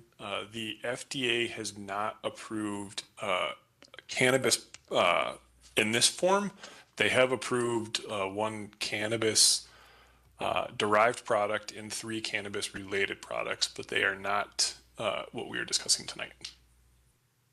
Okay, thanks for that clarification. And since I've got you there, if you don't mind, Mayor, I'll just ask one more question. Is staff at all concerned at all about that factor that the FDA hasn't approved this, and has any of that thinking gone into how the recommendations for this particular ordinance is being recommended to the council? Dr. Kelly? Mr. Mayor, Councilmember Lohman, the not having FDA approval is something that they are studying and looking at carefully. Minnesota does have a medical cannabis process and a well-run system at the state level for that, but this is a little bit outside that scope. And then if you could comment on how that played a role in how you made the recommendation of this particular policy between now and March, or maybe there hasn't been anything with regard to that piece. The primary focus has been trying to minimize the impact to minors and try and minimize those harms. Councilmember Martin, then Councilmember Carter. Councilmember Martin. Thank you, Mayor. Just briefly looking ahead after the 2023 session, I know years and years and years ago we had a conversation and moved forward with changes allowing indoor hydroponics in the community. So again, not knowing which way the winds are going to blow at the legislature this year, but in the event there is legalization, are we going to have to consider maybe licensure of production of these products in the community, either for these hemp-derived products now or in the future for other products? Is that separate from a retail licensing conversation, or? Yeah. Mayor and City Council Member Martin, I believe those would kind of be two separate discussions, because when you're talking manufacture, there are a lot of other factors that you would want to look at and make sure you're mitigating any harms to the community just with, smell and traffic and those kinds of things versus the retail sale portion of it where you're selling it to the community. So they may be connected but kind of separate discussions. Okay, just trying to think about the moving parts at the floodgates open, so thank you. Councilmember Carter. Thank you, Mayor. I just had a quick question. How much time are we giving businesses to become compliant with this, if assuming it gets passed tonight? Mayor and City Council Member Carter, our compliance is our number one goal. So I don't think we'll be spending time, writing up citations or anything for those businesses that don't have a license the minute that it's implemented. I think we would work with legal in the instance that we had a retailer that was not coming into compliance within, a couple months of us making sure that, or informing them that they need a license. Or I think of a retailer who maybe 3 months from now says, oh, I didn't realize that you now had there was a requirement. I don't know how likely that would be, because I assume we have a pretty good communication system with most of the retailers throughout Bloomington. I'm making an assumption there, but I guess I'm just curious, like, what are the chances that 3, 4, 5 months down the road, there might be a retailer selling THC derived products and then claim to not have known about the policy change? Mayor and Councilmember Carter, we would work to get them licensed as quickly as possible, and I think we would look at enforcement action if that licensee is not moving forward with the appropriate licensure at that point. Okay, thank you. Mayor and members, just a point of clarification. The ordinance, as proposed in the packet, indicates that it's effective January 1st, 2023. Certainly something we could discuss, but that was intentional. Councilmember D'Alessandro. I had a follow-up question based on when we started talking about enforcement. I just was curious if we've looked at what potential burden this is on our police department. I don't know if there was a consideration there, and if we could just get an understanding of, I don't know if Deputy Chief wants to talk to that, or Mr. City Manager, what that might look like, or what we might be considering is a concern. I think what we talked about, and correct me if I'm wrong here, but to treat this like we treat tobacco. So, for example, once a year to do an operation, I don't want to call it a sting operation, but a sting operation to see if they sell to underage. Basically, that's the idea, is that from an enforcement standpoint, that's the concern, whether or not they're selling to underage customers. From a licensing compliance standpoint, that goes back to our public health or our community health folks to make sure that they follow the ordinance. Okay, so nothing out of the ordinary, or nothing over and above normal operations. Did I frame that up correctly? Mayor, you did. I thought. Thanks. Thank you. Appreciate it. Thanks. Councilmember Nelson? Yeah. Thank you, Mayor. I'll just say that I support this now. I know there will probably be changes next year due to things going on. And one of the things that I look at is we're really taking the tobacco model towards this, not the liquor model. And as I've mentioned before, I mean, this is an intoxicating substance. Tobacco is not good. Don't use it, and especially keep it away from kids. But, because of the intoxicating, because of maybe the public safety things there, I think in the future, after we know what all is coming down the pipe from the state legislature, it may make sense for us to look at this more along the liquor licensing, looking at those fees versus tobacco fees and enforcement. And then also, my assumption is this is an administratively approved license, whereas, liquor has to come here. There has to be a review process and justify it, to us. If there was something, we could do that. I know we don't anymore do the slap on the wrist thing. We made that administrative, but anyways, just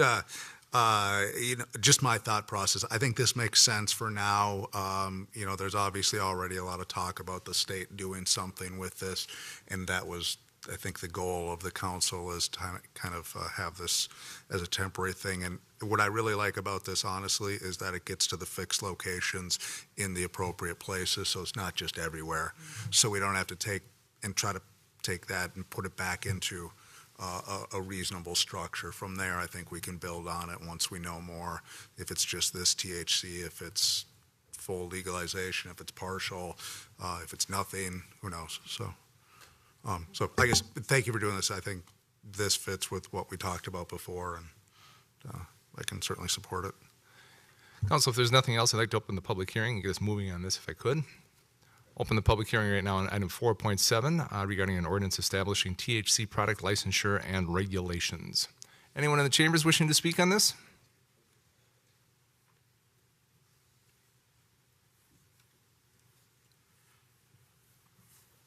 Hello, Mayor and City Council. Brian Savig.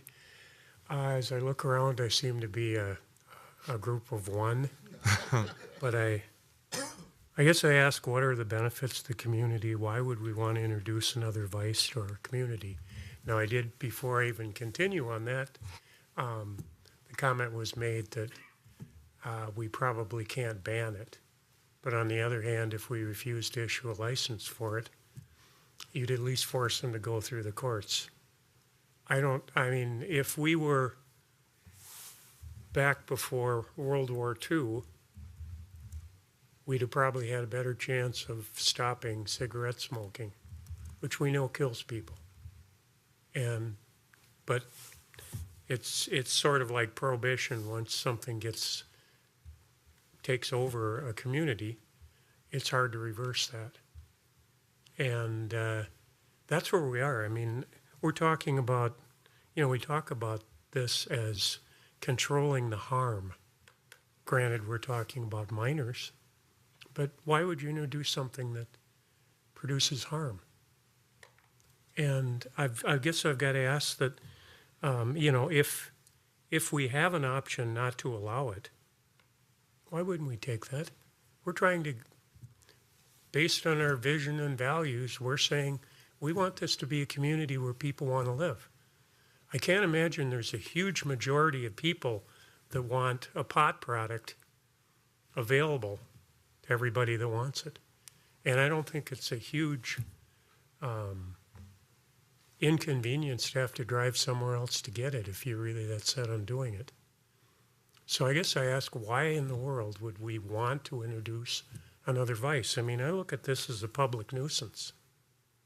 And granted, if you've got to have a public nuisance, I guess I'd want to license it, but I guess I move back one more step and say, if in our traffic laws, in our schools, we pass spending a lot of money to make sure that kids don't get run over coming to and from school.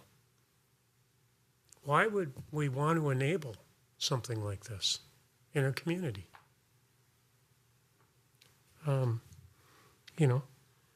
We're taking a measured approach to vice in our community. Is that our goal? I don't know. I caution you because I took a trip out to the East Coast, and I couldn't believe as I drove down, and you can take the freeway, but if you take the scenic roads through the towns, every 2 or 3 blocks there was one of these shops. And I can't believe that if that many people can make money doing this, I can't believe that a certain percentage of those customers aren't going to abuse it either by driving under the influence or whatever. But that's the possible impact you could have here. So why would you want to do that? Why would you want to do this to the community? I would fight tooth and nail and make somebody take me to court and force me to open it up and license it. I wouldn't roll over and introduce it. So anyway, thank you very much. Thank you. Mr. Brillard, anyone on the phone wishing to speak to this? Mr. Mayor, no one on the phone. Council, I think we've heard from our crowd of one in the chambers, and there's no one on the phone. I'd look for a motion to close the public hearing on item 4.7. So moved. Second. Motion by Councilmember Lohman, second by Councilmember Martin to close the public hearing on item 4.7. No further council discussion on this. Mr. Brillard. Coulter? Aye. Carter? Aye. Lohman? Aye. Nelson? Aye. Martin? Aye. D'Alessandro? Aye. Mayor Busse? Aye. Motion carries 7-0. Closing the public hearing on item 4.7. Council discussion on this.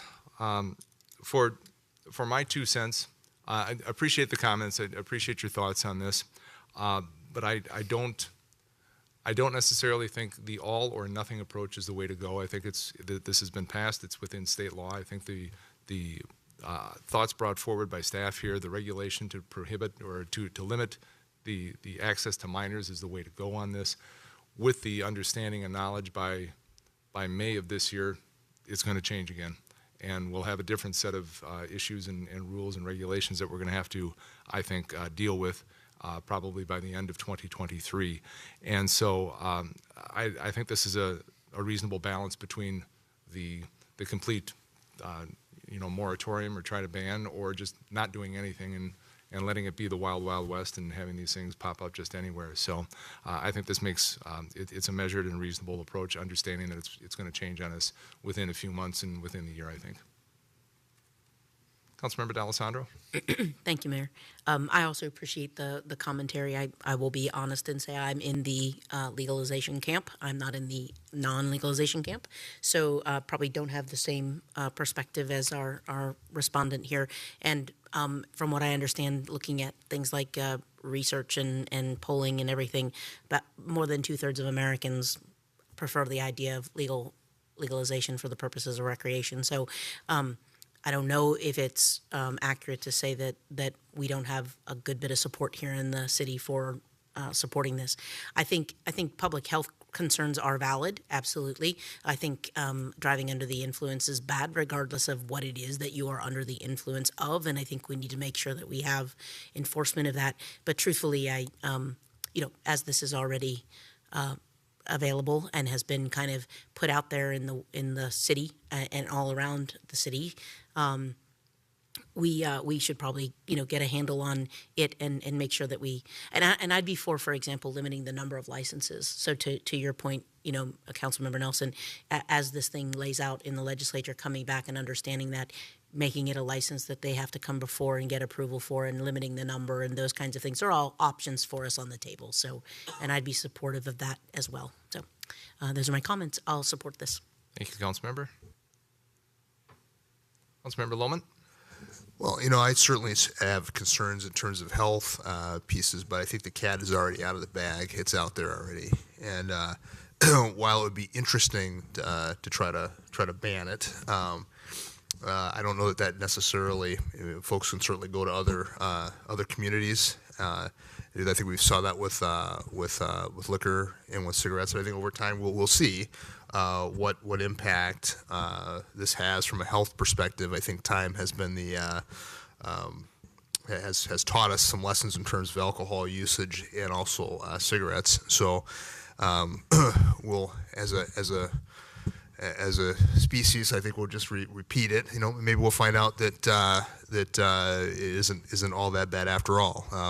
But I certainly am concerned with the driving under the influence with it. But I think we've got to learn. We've got to do something. And I think banning is just not something that's when you look at as Councilmember D'Alessandro has put forward. There is support for this out there. So I think we've got to adjust and be pragmatic with how we are at these particular time frame and make a good policy. I think this is a great compromise. And we're just talking about, I guess it's 3 months, not December. So we'll see what happens in May. But I'll support this the way that it is. Councilmember Carter. Thank you, Mayor. My comments are very similar to those that have been said. I share concerns from a public health perspective about the impact. However, I promise you it is out there and it is everywhere. And so I feel like taking more of a regulatory and licensing approach helps us have a little bit of control. And so I'd rather have a little control versus truly there's like nothing right now. There's no structure, no nothing. So, and again, like it is everywhere. So I'll be supporting the ordinance and appreciate the work that's been done to kind of find this middle ground in the interim while we wait to see what happens during this upcoming legislative session and then the impacts that we'll have to deal with then. So, thank you. Council, I don't want to cut off conversation or debate here. I'm looking at the clock right now, and if there's more to add specific on this, let's move forward with it. But if not, if we can get to a decision point, I think that would be the thing to do because we've got another meaty item that we've got to get to in closed session yet tonight. So that being said, Councilmember Nelson, is it pressing? And we heard your comments earlier. I think it's your perspective earlier? No, I don't have much more to add. It's all good. Councilmember D'Alessandro? I was just going to make the motion. Councilmember D'Alessandro. Okay, great. So it looks like we are making a motion to adopt an ordinance amending Chapter 14 of the City Code relating to sale of, Tetra. The scientist has to do this, huh? Okay. Tetrahydrocannabinol products and related fees in Appendix A of the City Code. Second. Motion by Councilmember D'Alessandro, second by Councilmember Martin to adopt an ordinance amending Chapter 14th of the City Code relating to the sale of THC. Council, any further discussion on this? Hearing none, Mr. Brillard. Councilmember Coulter. Aye. Carter. Aye. Loman. Aye. Nelson. Aye. Martin. Aye. D'Alessandro. Aye. Mayor Bussey. Aye. Motion carries 7-0. Councilmember D'Alessandro, summary publication. Yes, sir. I'll make a motion to adopt a resolution directing summary publication of an ordinance relating to the sale of THC products and related fees. Second. Motion by Councilmember D'Alessandro, second by Councilmember Martin for summary publication on item 4.7. No further discussion. Mr. Brillard. Coulter. Aye. Carter. Aye. Loman. Aye. Nelson. Aye. Martin. Aye. D'Alessandro. Aye. Mayor Bussey. Aye. Motion carries 7-0. Thank you. Thank you much. Appreciate it. Moving on to item 5, our organizational business. Item 5.1, the City Council policy and issue update. First item there is the listening session report. We heard from two folks this evening, Marlene Stoic and Sally Ness.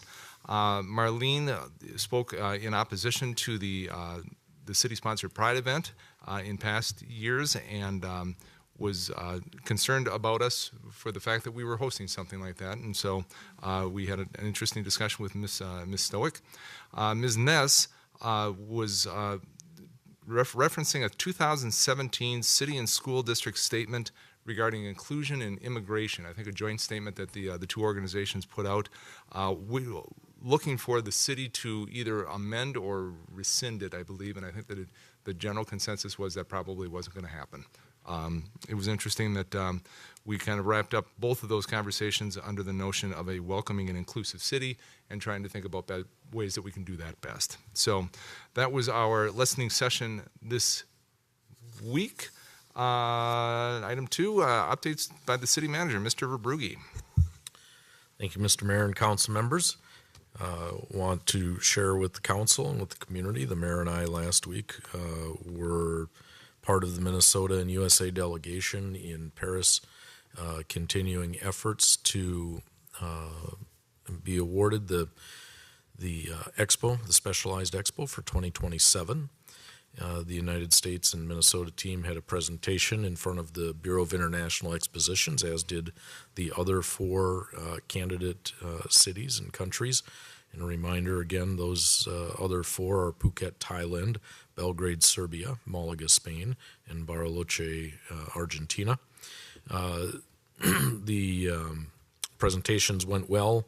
The delegation hosted a dinner of delegates from other countries, which I think was very successful in terms of building relationships and being able to expand on the theme of healthy people, healthy planet, which is what we're trying to attract the other countries to support for Expo 2027.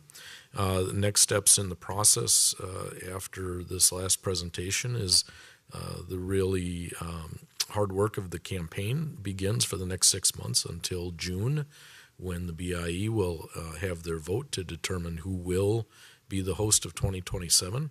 And I expect in the next 6 months that there will be a couple of other significant efforts.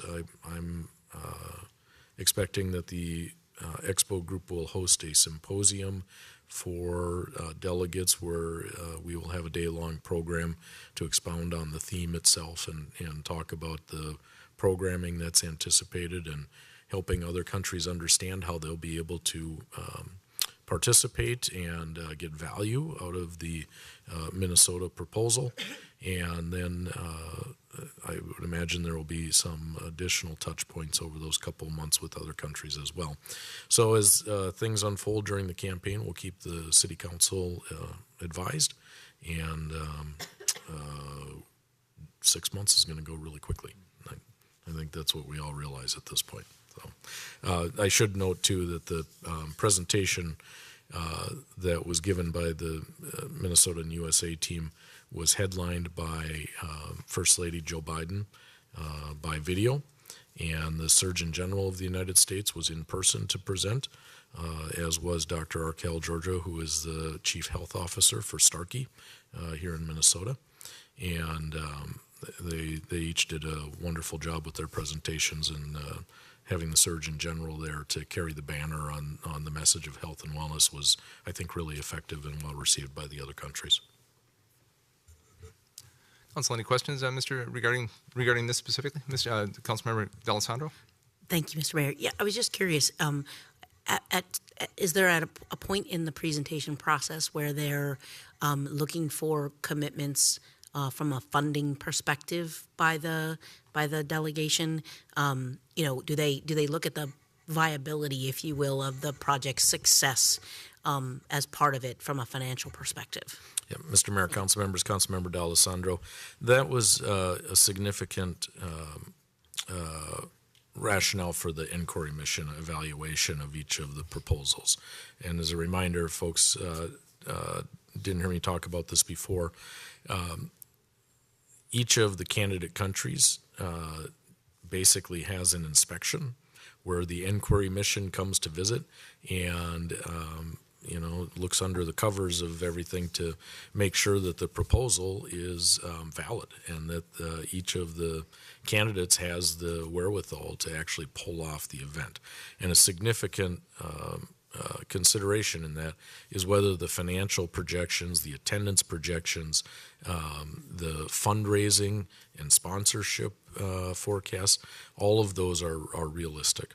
The feedback that we received during that inquiry mission is that the numbers that the Expo bid committee has proposed are well within reason. The sponsorship goals are attainable, that the financing and the budget looked reasonable, and I think that they are comfortable that what the Expo bid committee application stated we could do, that we'll be able to accomplish.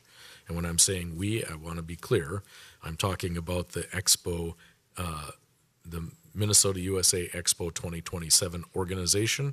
The mayor and I, again, are members of that board.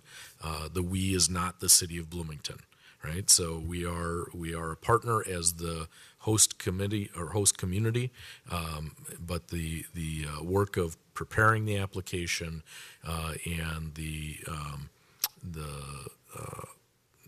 financial risk and all of that right now belongs with that Expo 2027 organization. Additional questions? Very good. I will add one thing, not to Expo in particular, but on Saturday took part in the ribbon cutting for the D line bus rapid transit, which runs from Brooklyn Center through Minneapolis, Richfield, and ultimately to Bloomington. It replaces the Route 5 on Metro Transit. It's bus rapid transit, so it's easy on, easy off. It's 15-minute service all day. It's prepaid, so it moves much quicker. It's much more frequent, and it's going to be a great service, I think, for that corridor, where I learned on Saturday that 1 in 4 residents on that corridor do not have a car. And so this will be a great benefit for the transit and for the mobility and for the equity in that region. So I was happy to be part of it. It was cold, but we managed. So a little bit chilly that day. Council, anything to add? Councilmember Lohman? So, while you guys were away, we did have a question about artistry. So I'm not sure if there's a response for that from our last, when we last got together. Mr. Mayor and council members, Councilmember Lohman, the organization Artistry put out a message to the community last week with an update. They did cancel the seasonal production of Christmas with Bing, was that the name of it, right? And they are continuing to work with a potential outside funder. So I'm awaiting next steps in that process. And specifically, the person who came before us last week, what their question was is that they were taking classes and they've been told that those are canceled, and so they weren't sure. Right. And still, that letter really doesn't give a good answer for that either. And so I think what they're looking for and what other folks are looking for is just a response to, and again, I explained very clearly that, we are an independent organization. Correct. And we would try to look into seeing what we could get, if there any type of response we could get. So I put it back to you again to see if there's any way we can get a response for those folks. And maybe it's not appropriate for us to even ask that question, but I think, Councilmember, as part of that response, if I read it correctly, there was a line in that response that said that they're not in the position at this time to offer refunds. And I think that says it as it is. At this time, they can't offer refunds, and whether it was for classes or for theater tickets that folks have purchased. Yeah, thank you. I haven't read this. I'm not my wife read it, and that was about all further I got with it. But I thought we would have some type of response. But thank you for clarifying that if you did see that. So I'm not on that list. So, Councilmember D'Alessandro? Yep. Thank you, Mr. Mayor. Just as a comment there, they are still planning to do the gifts in the gallery. Yes, they are. Which is great. A really fun thing. So highly recommend that we support. I did get some messaging from folks, specifically one of the artists that was really disappointed because they count on that for a lot of their, consignment income and things like that. So that's on is a really good thing. So Agreed. Thank you. Council, anything else to add? Very good. We're going to go move on to item 5.2, which is a closed session for review of the 700 American Boulevard West request for proposal and potential sale of property. So an open meeting may be closed to determine the asking price for real or personal property, review confidential or protected non-public appraisal data, and to review or to develop or consider offers or counteroffers for the purchase or sale of real or personal property. The meeting will soon be closed to discuss and consider the offers for the acquisition of 700 American Boulevard West as presented in the responses to the request for proposals for the development of 700 American Boulevard West. The closed meeting will be recorded, retained as required by law. If an agreement is reached during the closed meeting, it's contingent on approval of the City Council at an open meeting. And after the discussion of the potential sale in this closed meeting, the meeting of the City Council will be reopened to the public. Mr. Verbrugge. Thank you, Mr. Mayor and council members. Is conferring with the city attorney and looking at the clock. I think before we actually take the motion to close the meeting, you may want to consider a motion to extend this evening's meeting so that we can come back into open session. I'd give yourself a little time. I don't think it's going to take that much time, but maybe say 11:30 just to be safe. Council, I would move that we extend our time to 11:30, no later than 11:30, with the hopes it'll be earlier than that, to complete our business, come back into open session, and close the meeting in open session. Second? Motion and a second to extend to 11:30.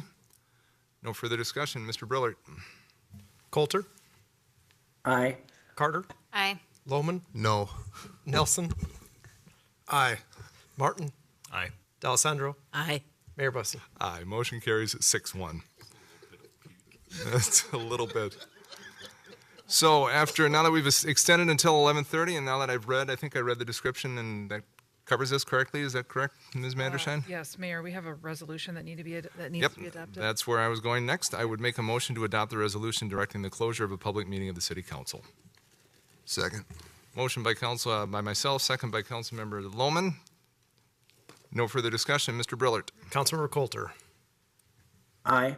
Carter? Aye. Lohman? Aye. Nelson? Aye. Martin? Aye. D'Alessandro? Aye. Mayor Busse? Aye. Motion carries 7-0. We are in closed session, and we will be back to open session to close the meeting before 11:30.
open session.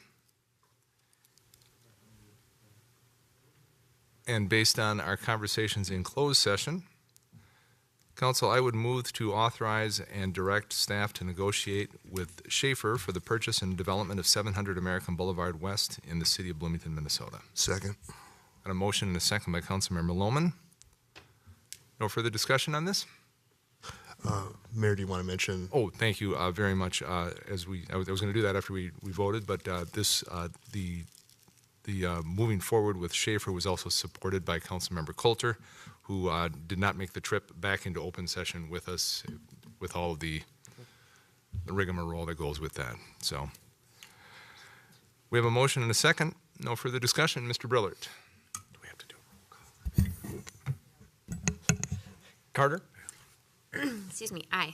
Lohman? Aye. Nelson? Aye. Martin? Aye. D'Alessandro? Aye. Mayor Bussey? Aye. Motion carries 6-0. Council, that completes our business for this evening. I look for a motion to adjourn. So moved. Second. Got a motion and a second. All those in favor, please signify by saying aye. Aye. Aye. Opposed, motion carries 6-0. Thank you all very much. Good discussion tonight. Thanks to everybody who stuck with us. Thanks, staff. Well done.